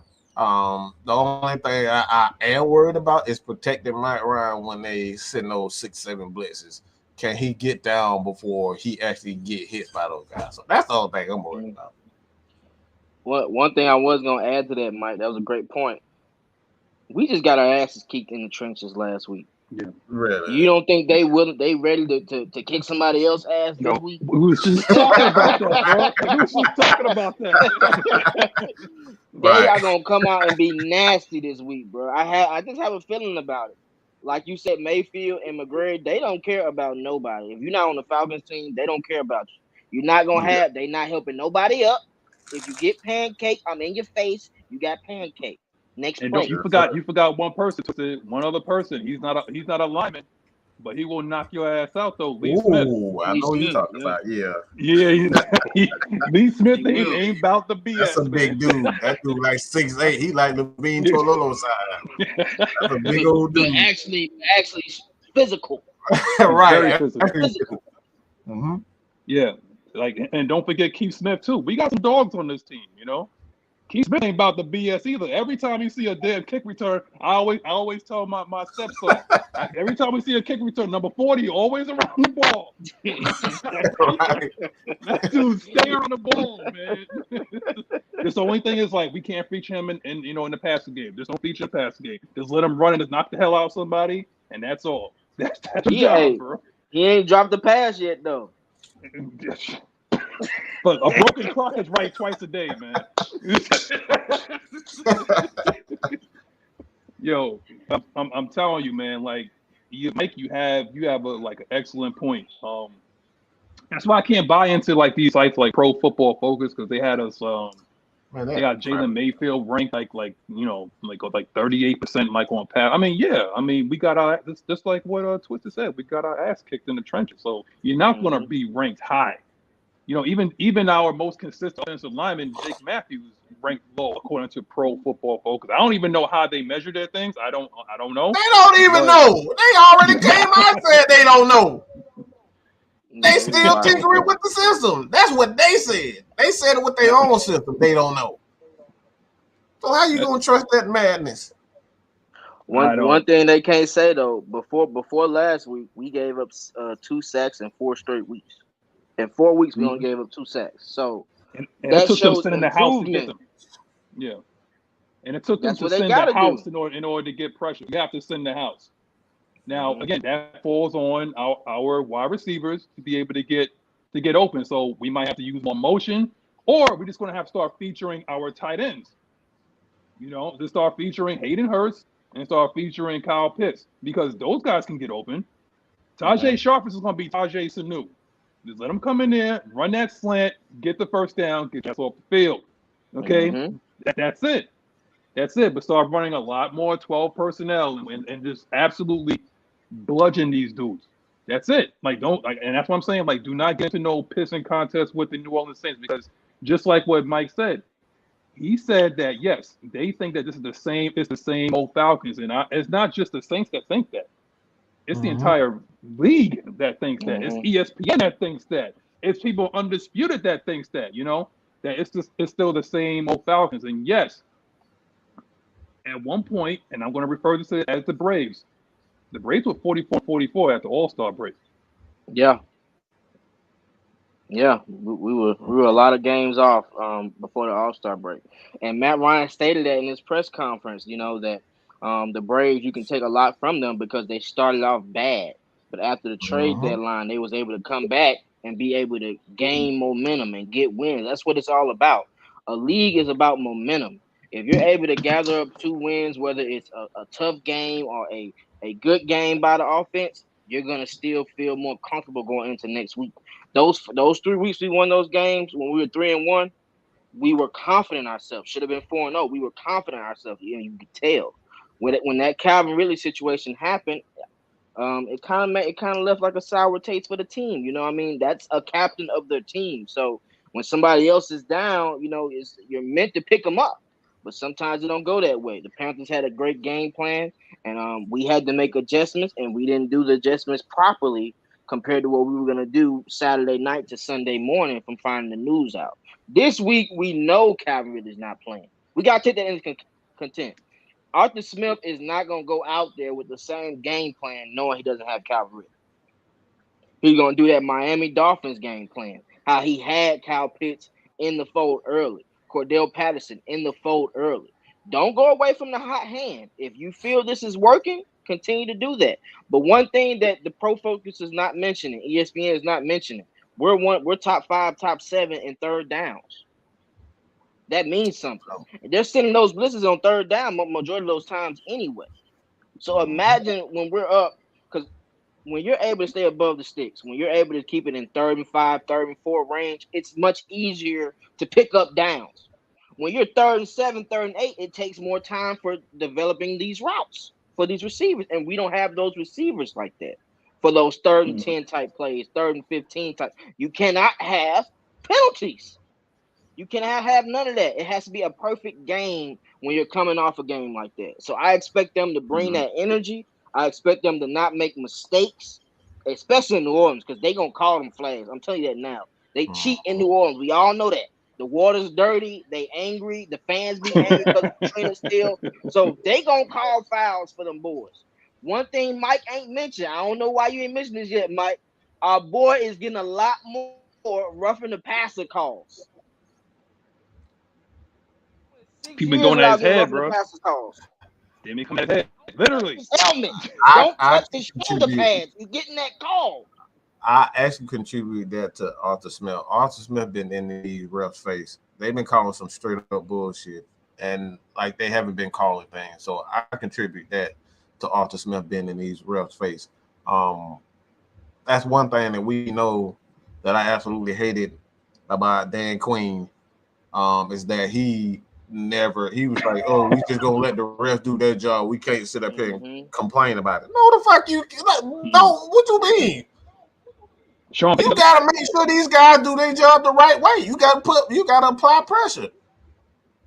They're human too, so they gonna get things wrong. And when they get them wrong, especially something completely obvious, like roughing the passer, like come on, bro, y'all fall like the ankles of any quarterback in the league, not knowing Matt Ryan, y'all throwing flags. So don't just do that for Matt Ryan. You want to hold the whistle for Matt Ryan and say, oh, he tough. He's been going for 200 something games straight. Nah, you call that crap straight. So I actually Tom Brady get that treatment, man. Like you don't even have to get close to Tom Brady, and they already got their hands on their back pocket. Anytime you even get close to Tom Brady, they already got their hand on their back pocket. You ready to throw that? They do. They know what it is. They know what's up. Yeah, because that hit from how many times? Excuse me, I'm sorry. How many times you guys remember actually saying Dan Quinn crying, at least arguing a bad penalty, or at least what he does is he just claps and goes to the defense and goes to the offense. Like, bro, what is that? Right. You are there to dispute stuff as well. That's the purpose of being a coach. You want the players to dispute everything? No, you say what your opinion is. And Arthur Smith will do that. Even on that play versus the Dolphins where Ayo did the face mask. And he was like, that wasn't no face mask. That's BS. That's BS. He saw the play up. He said, oh, Well, I guess it was. That's all right. You got to stick up for your players, I'm still though. going to bat for my team. Mm-hmm. I'm still going to bat for my team. You got to boycott that thing. Even if they wrong, you got to stick up for your player. Exactly. You know, I mean, if you're gonna be a player, that's the last time in 2016 when we came back from that deficit versus Chiefs. When it was he the passing running down appearance the on Ricky sideline. Yeah. Yeah. That's the only time I remember. Mm-hmm. Wow. But wait a minute. Before I even continue, what's the name of the Saints? What's the name of the Saints stadium, man? Is it Caesar's Pizza or some shit? Listen, like, you got that cheap ass pizza. If anybody ever had Little Caesars, is that even real pizza though? Is that even real pizza though? Trash. Salty pizza, sodium pizza. That's why y'all stay salty. Salty. Hey, basically, you know that pizza is cheap because when you come in there, the pizza already made for you, man. You don't see them making it. No. Oh my God, you wild for that you one. just handle the money, they give it to you. They got it already made from hours ago. You mean to tell me like not even Domino's? Domino's couldn't pick that up? Oh yeah, you wild for that one. Hey, you know what happened? I'm gonna keep it real with you. They got punked. We punked them for their stadium name and they changed it. So now we're gonna punk them on the field tomorrow to say we took y'all stadium name. Dude, if that ain't ready, if that ain't the most perfect thing that you can have, because like you can get your ass kicked in the trenches the previous week, and then the next week you got the Saints. So you're already mad because you got beat in the trenches. So you want to try to get right, you get right against a team that you hate? I'm just saying, like, mad. Let's not mention next week we got another one that we hate. Them jokers got over and came back last year. So we owe them too. So these next 2 weeks is revenge week. And I hope Keanu Neal guards Kyle Pitts too. Oh my God! I want to see it. I want to see it. Man, you trying to break that man's leg? I want to see it. Please, Keanu Neal, try to guard Kyle Pitts straight up.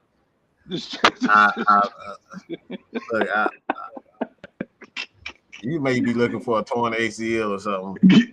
Well, ain't gonna be able to do that. But you know, KC, like his stay popping. You know, his Achilles made. You talking about DUI guy? Oh, designated driver guy. Oh, come on, man. Hey, like he like in all places. You know what I'm saying? Like in all places, like you would think that you would get in trouble in Atlanta because of all the temptations and everything like that. You go to Dallas. you go to Dallas and get it. Yeah. He ain't here. I ain't gonna say anything. All right, so I'm gonna let y'all know in the chat. 82 of y'all, 82 likes, 82 eyes, 82 subscribes. At this time, it's like if you have any questions. You know what I'm saying? If you have any questions, like whatever you want to ask, as long as it ain't stupid or whatever like that. So before you press in, just think about it, It's like, don't troll. About nothing. Don't troll, okay? Just ask a question. I know some of y'all is going to be asking about OBJ. One of y'all is going to ask that. So it's like, who's going to be first? Twisting. Mike, they're going to say something about OBJ. Should we sign him or whatever like that? So let's just get that out the way, because I already know somebody's is typing right now about that dude. So what do y'all feel about this OBJ situation, man? We don't have the money to sign OBJ, and I don't think he would fit with Matt Ryan. In all honesty, I think he's a great player, but he's fell off, man. He's having a lot of injuries, and I'm not paying him $8 million a year to play 4 games. That's exactly what happened with Julio. Julio hasn't played but 2 games this year. And he's gonna be out more. So at the end of the day, I'm good on that. I mean, I think he's a great player, but his teams don't really accumulate his play doesn't accumulate to wins. In all honesty, both teams he's played for, it doesn't accumulate to wins. He's only had 2 good seasons, and one of them he actually played the season. The other ones he didn't. So I'm pretty much good on that. Hopefully we have Ridley come back, and he ain't been the same since they took that Boys to Men picture on that boat, down in Miami. That's wild. When he took that that R&B was wild. picture With the Timbs, with the Butters on. Yeah. That was wild. Yeah. Butters on a boat, that's crazy, OBJ. Bro, You got too much fashion to be doing that. I'm from New York and understand the Timbs all year round, but not in 90-degree weather, bro. You off your rockers or something like that. That's a New York thing, but not no in Miami. Shirt on. No shirt on though. That's you got the Butters on with no shirt. No shirt on. No girls. Okay. So anyway, Lyric's mom said, "Do y'all think Ridley is coming back this season? And do you think if he doesn't, he won't be a Falcon next season?" I don't think he's gonna be a Falcon.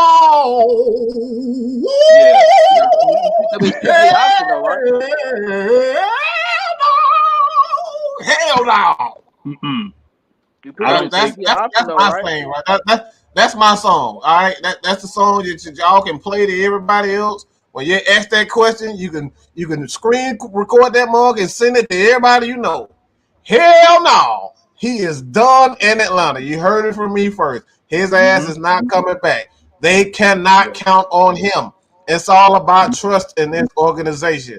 If we cannot trust you to be on the field for us, God bless you. I will send you to rehab. I will send you to Mother Hen or whoever to get help. But we cannot count on you as a football player. We cannot lose sight of what this is first and foremost. And it's talking about the team, not Calvin Ridley. What's important for Calvin Ridley first and foremost is to get his mental health in order. Get that in check. But as a football team, we cannot lose sight of what's important first. This is what sports is about. Being able to step up with your teammates. This is not tennis. This is not NASCAR. Even in NASCAR, you still got a team behind you. But this is not tennis. This is football. And like I said, I have no issues. I had no issues about him getting help. But at the end of the day, I've said it time and time again. If Matt Ryan decided he need mental health break, man, it'd be World War III. Everybody up here be out camping outside his house, trying to kidnap his baby from preschool and every damn thing. They'd be trying to do everything to get rid of Matt Ryan. So let's keep that same energy.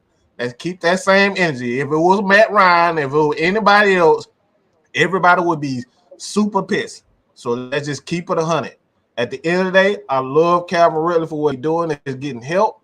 But as a football, as we're talking about football, you got to let him go.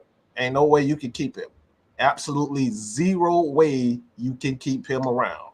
There's no way. You got to get rid of him. There's nothing. If you can get a third-round pick for him, get him.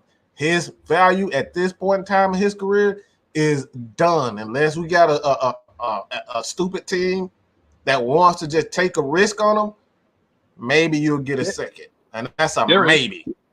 There's a stupid team out there. You know, there's a lot of teams that need skill positions and whatnot, and Calvin Ridley is a talent. I mean, if OBJ can get like 3 chances, I mean, like Cal can get another chance. Yeah, Cal get another chance. Like this, I mean, this is just he's never gotten any trouble.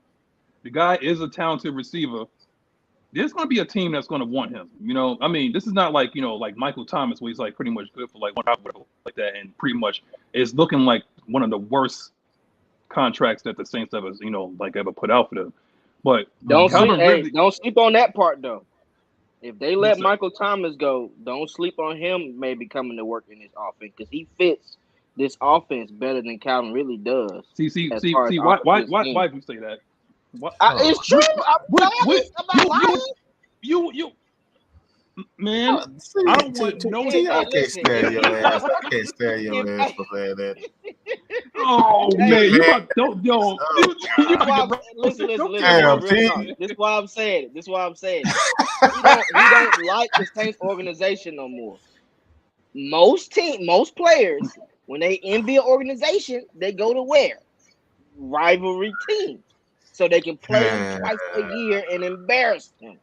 I'm just saying. Man, you're right. We haven't had a 6'3" receiver, and he's come back from injury, so he won't be as high. He's already getting paid from the Saints. Give me A-Rob. What's up?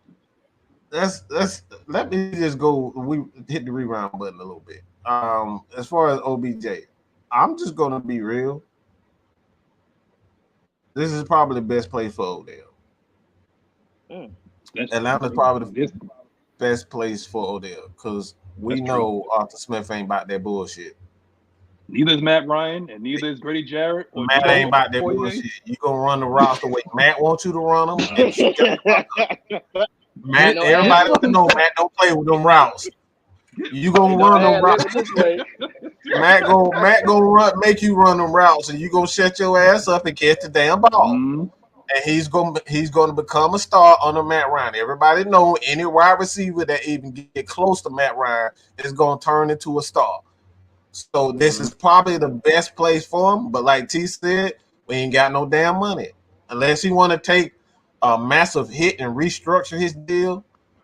Well, that's the only way I can see that. The Cleveland Browns paid all of his salary, and then so you can get him at the veteran minimum now. So it's like 1.35 something like that. Like you can get him at that, So yeah, Falcons will have to restructure someone. Like someone will have. They're gonna have to change that. I think they'll do it for Odell if the opportunity came as this. Let's be honest. Does OBJ fit Arthur Smith's scheme either? I mean, he's not a big guy, but he plays big. He's not a prissy wide receiver. He's actually a tough guy. He can take a hit. He can take it. He doesn't run. He doesn't shy away from contact. That's what I will get. Oh, you ain't see him the other week versus the Steelers when they threw that pass up there and he jogged the route because he didn't want to get hit. And he probably doing that the same. He don't look. He playing for. He was trying to get up out of there. He trying to get the hell up out of there. I see Odell. No, I've actually seen him. I've actually followed his career. I was a huge Eli Manning fan. Okay, just let that be out there. I'm a huge quarterback fan. I love quarterbacks. So I watched him play with Eli. I've seen him go over the middle and take a hit. I don't see that from Calvin. But I see that, oh, God, Georgia don't.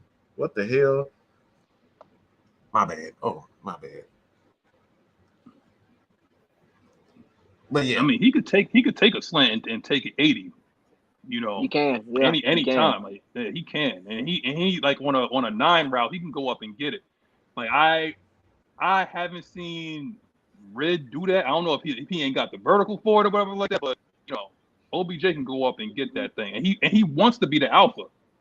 Like he has that mentality to be the alpha, So like if you put him in the right, and I think he has to go to the right spot. It can't be New England. It can't be there was people talking about like go to New Orleans. So you have to have like a tough-minded coach, and you got to have like a veteran at quarterback that's going to hold him accountable. Like Eli not that guy. Yeah. He's more like an shucks. Like Matt Ryan's a dude from Philly. Okay, and he don't mind. I mean, he told us Star to get effing set. While he was mic'd up. Okay, so he don't care. That's the breaking point. That was the breaking point to me. He got punked on national television. That was the breaking point for me, I think. For Buddy with the wild hairstyle. We're not bringing his name up. Hey, in chat, I don't want y'all to think I actually want Michael Thomas. I hate Michael Thomas as well. No, I'm saying based on the scheme. You absolutely right. Look, one thing we not over here, we not no haters, man. We recognize talent, and that boy does fit this scheme absolutely perfect. Big body guy, man. Yeah, he's gonna fight off catches. That's what. I mean, A-Rob is the same way too. Yeah. Yeah. A-Rob can do it. Devontae Adams. I mean, I'm gonna say this guy now. I'm not going to say like I want him, but he's a big body receiver, and I have yet to. He reminds me of Roy Williams, that has a big body but can't really be consistent, and that's Mike Williams for the Chargers. Big body. Exactly what you're talking about. Yeah, he checks all the boxes. In his prime, he was good. Exactly, but he checks all the boxes and whatnot. But it's just like you ain't that. Something missing. There's something missing from his game. There's something missing. Nah, you on point with that one. It's something missing. I even said there's a dude on the Jets right now that wants to be an alpha. That's that guy. His name is Denzel Mims. And the Jets don't even know how to use him, man. Like he's that dude, and they don't know how to use that dude. And I think you get him if you can get Gilmore, Stephon Gilmore for a 6. You can get that dude for a 7 pick, for a 7th round pick. Okay, like just straight up, like he don't make no money. He wants to be that guy. You know what I'm saying? But let's. He say he don't make no money. He don't make no money. Okay. See, I mean, if the Atlanta Falcons was a human being, they would have a 400 credit score, man. They owe everybody money, man. Oh Lord, bro. Oh Lord. You got that right. Hey, we ain't gonna be owing jokers no more with Terry on them books. I can tell you that. Oh man. Yeah, Terry coming in. He's fixing the books right now. You know. I'm gonna call Terry. I'm gonna call Terry Credit Karma, man. He gonna boost your credit score. he gonna make it right. My man coming, he gonna make it right. Okay. Hey. Once again, like Mike said, the Titans did us a favor. The boy took that money off the books. Now I'm telling you, if Terry didn't talk to them about that, they probably would have got robbed. They probably only got that 2nd round pick and been paying that man contract. Bro, I believe it. And we thank you, Tennessee, for being stupid just like that, man. You already got an alpha in your boy AJ, right? You already got an alpha, but you let him go on social media and start trolling and whatnot. It's like, oh yeah, bring my boy over. Okay, you see how that works. Now that man can't even get on the field. Now that man can get on. Thank you for the 2nd round pick. So what's your keep the questions coming, man. Keep the questions coming. We're gonna take a couple more. Tony Wright said the Falcons. I ain't gonna lie to y'all, bro. I gotta go ahead and get off though. I gotta do something with the fam. Yeah, we're gonna finish up. But yeah, go ahead, do your thing, man. Hey, appreciate all the fans that came in on the chat Saturday morning, bro. We hope to talk back to y'all tomorrow or Monday discussing the win versus the Saints. I look forward to it. My prediction is 20-17 Falcons. I think we're gonna win on a late game kick. Koo will amend. He will make amends for what happened last week. I guarantee it. I don't think he's gonna miss no kicks this week. You can guarantee that. I can see it in his eyes when he came back explaining what happened. He said, "Yeah, man, it ain't gonna happen. You can guarantee that. You got my miss. You got my one miss for the year." Yeah. You know what I'm saying? Yeah. So make sure y'all subscribe to all AFN platforms: Jew Talk, Mad Mike, K Styles, Miss Maggie, Twitch for J Rock, Twisted Torch TV for me. Make sure y'all subscribe to all channels. It'll be in the description. We appreciate y'all as always. 86 people in here. Make sure y'all like the video. Algorithm. That really helps. It really helps. Let shit dropping. You remember what T.I. said. So let's continue to gain this momentum and go out there and get a win so we can prepare for the trash. Well, I guess they're good this year. The Cowboys. They're good this year. They're gonna win until next week. Watch this. Watch what I tell you. So appreciate y'all, man. Jumpman T, Twist Torch T, signing out. Appreciate you, Matt. Appreciate you, Mike. Shouts out to y'all, bro. Yeah. All right, there you have it. You know, Trauma Lock says, do we resign Isaiah Oliver off for injury? What about Lua Khan, potential high money? You know, he wants high money, and Ridley, $13 million, is still owed next year. Big needs at wideout as well. Who's worthy of draft next year? I mean, I think it's a foregone conclusion. Like one of our needs that we're gonna have to do is re-sign Isaiah Oliver because he was balling in this defense. It's tailor-made for him. You know, I think Sheffield is gonna be like our number 2, and Isaiah Oliver is gonna be our slot. And you seen our defense was legitimately better when that man was playing in the slot. So there's gonna be some new faces, you know, next year. You know what I'm saying? But definitely, like, the old faces are gonna be Isaiah Oliver. Lua Khan wanting, I mean, he's gonna command a lot of money. Yes, I mean, because he's gonna be worth every bit of it. The thing is do we pay him that money, or do we try to look elsewhere, probably draft or put Michael Walker there, or what have you? When you have a playmaker at middle linebacker, I mean, it's gonna be tough, man. It's going to be tough. I mean, they could try to franchise him, but I would bring him back more than I would bring. I mean, we already said before trauma that Ridley's gone. I don't want to say like this, you know, with the 3 games being on IR was like a foregone conclusion, and it helps us kind of like, you know, solidify. Okay, like so it's like the best ability is availability, and he's not going to be here. This could actually work to our advantage. Where you can, if you're thinking from the Falcons' perspective, it's like, okay, well, you wasn't here for the majority of the year. You know, we're gonna let you go ahead and walk and go get your money because you are going to get your money. You know, good luck in Chicago or good luck in Jacksonville or on the Jets where they got that kind of money. Go ahead, get your money, bro. But I would definitely re-sign Lua Khan and Isaiah Oliver. But I'm not going to break the bank for them either. What you think, Mike? I agree. I don't think you let Isaiah Oliver go until you see what his knee look like. Because he played well. I think this scheme fits absolutely perfect for him. For you, Lua Khan, I'm not breaking the bank for him. I love him, but you have in this defense,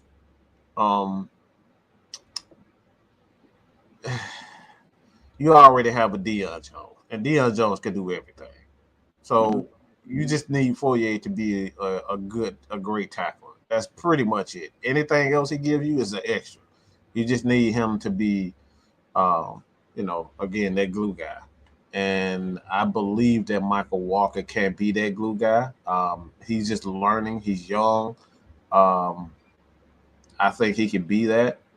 Also, you just don't know which one of these veterans are going to be available in free agency. So you don't want to lock yourself into a contract when you can get a guy who could come in and do some things that Fourier can do for less money. So, especially, again, this is all predicated on Deion Jones being there.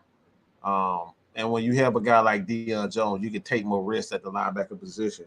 I mean, we saw what the Packers did with Devondre Campbell. Now, Devondre Campbell on his own is absolute dog doo-doo, okay?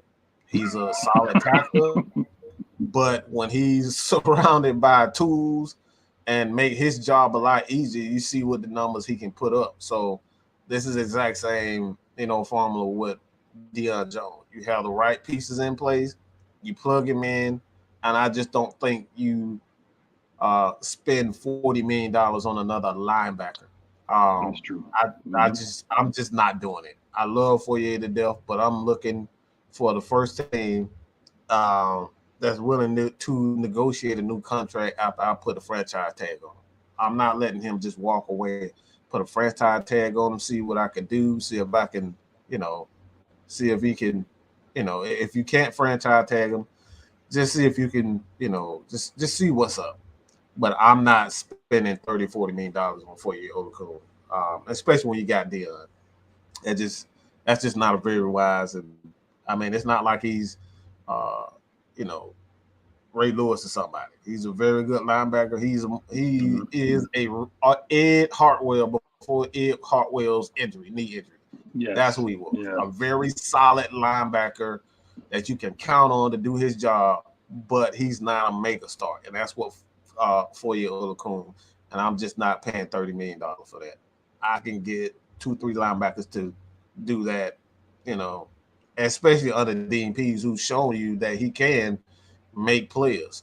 Look, nobody would have saw anything out of Stevie May. Nobody even saw anything out of Ogumdeji. Let's be real. He turned Ogumdeji. He turned Isaiah Oliver. A lot of people said Isaiah Oliver's going to be a bust. He was a bust until he got with Dean Pease, and Dean Pease just turned him into, a Pro Bowl caliber corner. So I'm not doing it. I'm not signing Fourier. I'm looking to trade him, and I'm damn sure letting Ridley walk. I'm letting him. I'm trading Ridley. I'm trading him for anything. You can get a 2. I think you can get higher than that. To somebody that's desperate. A team that's desperate, absolutely. Yeah, they'll definitely love Calvin Ridley. But at this point in time, I think the Falcons just need something. And anything a 4 and above, I'm taking. for Calvin Ridley. I'm gonna tell you right now, because you convinced me on something, Mike. And what you did is you said that you will let Fourier walk, and you convinced me because for some particular reason, I swear that Atlanta's gonna bring some dogs. To the Mercedes-Benz. They're going to bring some dogs. But those guys that's playing in red is going to be playing in black next year. I swear. I think not only, not only are we going to bring Jordan Davis, because if we let Fourier walk, we can move Debo back to his natural position. And if you can get if you re-sign Mike Pennell with the money that you're going to save on Oluokun, you put him at the nose tackle, and then you bring in Jordan Davis. Tyler Davis is a free agent also. Who's that? Tyler Davis is a free agent. He's not coming back. No. He can go. No. We gotta stop cursing. We ain't never gonna say that, okay? But what I will say is I would re-sign Pennell, and I would try to draft Jordan Davis. This way I ain't got to worry about a bunch of offensive linemen trying to come up and get in Debo's face. So you got to hide Debo a bit because they did the same thing. Even though Ray Lewis, is a Hall of Famer, you hear him talk about Tony Siragusa, that helped him, and whatnot, that basically hit him because Ray Lewis wasn't a big dude. He looked big, but he wasn't he wasn't a big dude. But he had big guys in front of him to basically hide him so that he can go sideline to sideline and roam the field and whatnot. Now, here's the thing: would you? And I don't like to see this guy in space, but what do you feel about Jalen Smith on the cheap? Just cheap talent to see if you could what you could get out of him. I would, like I said, I would take that chance. Jalen Smith, if he has got over his injury issues, I don't see why not. He definitely, if anything he can do, we know he can tackle. And he's a guy that's a straight line. He had that straight line speed when we talk about blitzing. Blitzing is all about straight line speed. You don't have to have, crazy speed. Just get to the target, hit target, wrap up. That's pretty much it. So I don't see why not. I definitely would. I don't like to see him in space, but I definitely like, and that's one of our consistent problems is wrapping up. So if he can be that guy, just like that big body, in the middle of the defense, that's his sole singular purpose on first and second down, it's just to keep you honest and just to tackle the ball carrier, and he can come out and our nickel defense can come in with Michael Walker and Debo and stuff like that. That's perfectly fine because I don't think that he's going to command, big money on the market. So, I mean, why not? It's still going to be a little bit of time before we actually get in the in the positive in terms of we can look at somebody as okay, well, we can sign that guy and make our team better. So maybe for at least another year, we're going to have to draft, be great in the draft and sign under the radar guys and just make them stars. This is what it is. This is what's going to happen. So we're going to have at least one more question, because we ain't going to take too much time off your Saturday because college games is on and, we all got family time. So we're going to take one more question and that'll be that. Trauma Lot says, so y'all think y'all going back to the 4-3 or mixed multiple hybrid? Dean Pease is a multiple. So it's going to be everything. Yeah. It's going to be everything. It's not going to be just this is what it is, basic, this is what it is. No, you're going to have guys understanding it's a mix. It's supposed to confuse the offensive line, supposed to confuse the defense, supposed to confuse the quarterback and whatnot, right? That's what it's there. So we're going to be a multiple hybrid defense. So that's what we're going to have. So just have one more question and we're going to have prediction and then that's it, man. So what's your prediction tomorrow, Mike? What you got?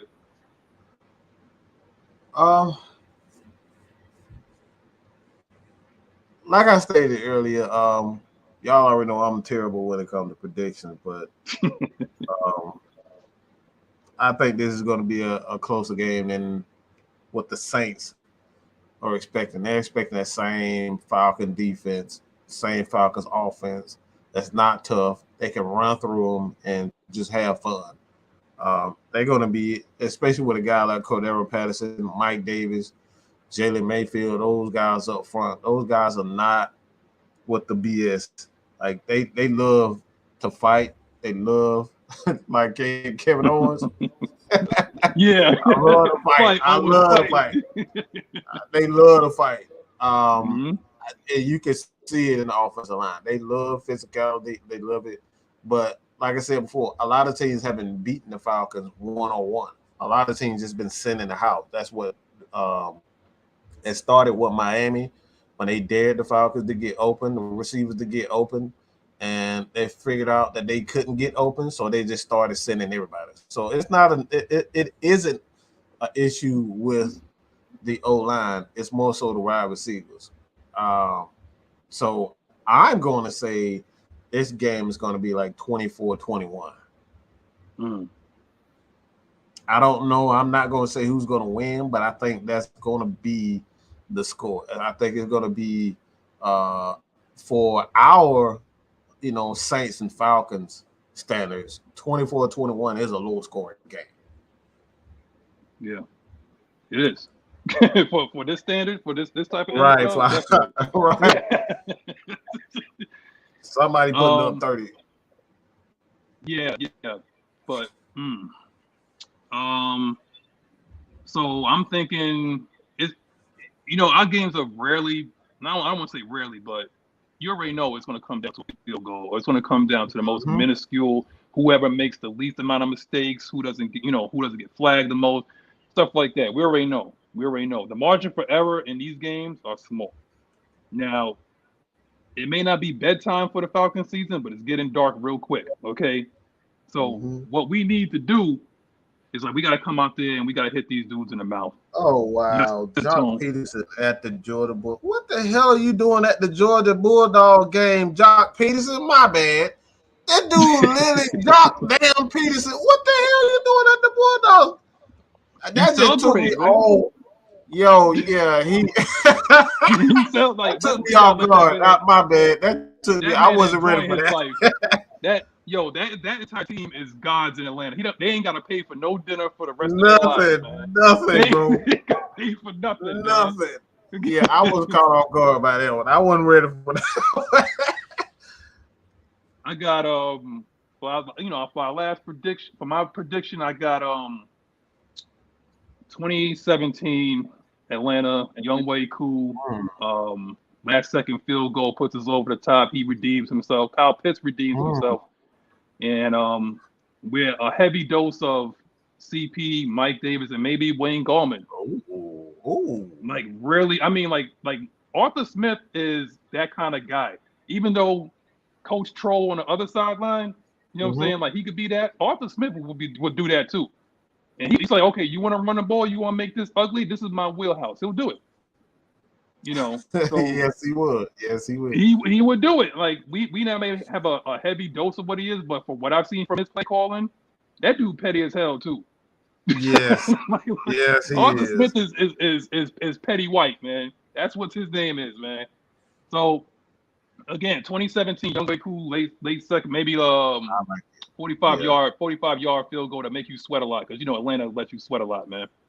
Bubba Gump said 37. Yeah. I'm giving him 40. I'm going to give him 40. These Falcons like to let you sweat. They like to let your heart beat. It never fails. It never fails. Week in and week out. My family knows it. I'll be in there just sweating, hands sweaty. You know what I'm saying? I feel like B Rabbit about to go out there in 8 Mile. Mom spaghetti. You know what I'm saying? Man. So for Red Clay Sports, morning show, I'm Magnus for speaking for, Rich the Headhunter, Twisted Torch. Yeah, we got Mad Mike, who was able to grace us with his presence, who's under the weather. Again, a lot of people in Atlanta is under the weather. Shout out to K-Styles. He's under the weather too. Yeah, man, this is what we pay for winning the World Series. Man, this weather is something else. I can tell you that. It hits me every time. What? Well, you know what? For the rest of y'all lives, y'all can say World Series champions. The flu can come and go, man. But World Series champions. You know how long I've been waiting to say that? Can't nobody steal my joy right now, man. they can't, man. But so we're gonna let y'all go. Go ahead and enjoy the game. keep scouting those dogs, man, those Georgia dogs, because you're gonna see a lot of them in black next year. You're gonna see a lot of them in black. And keep watching Godzilla. He's gonna look good. 99 gonna look real good in that black and red next year.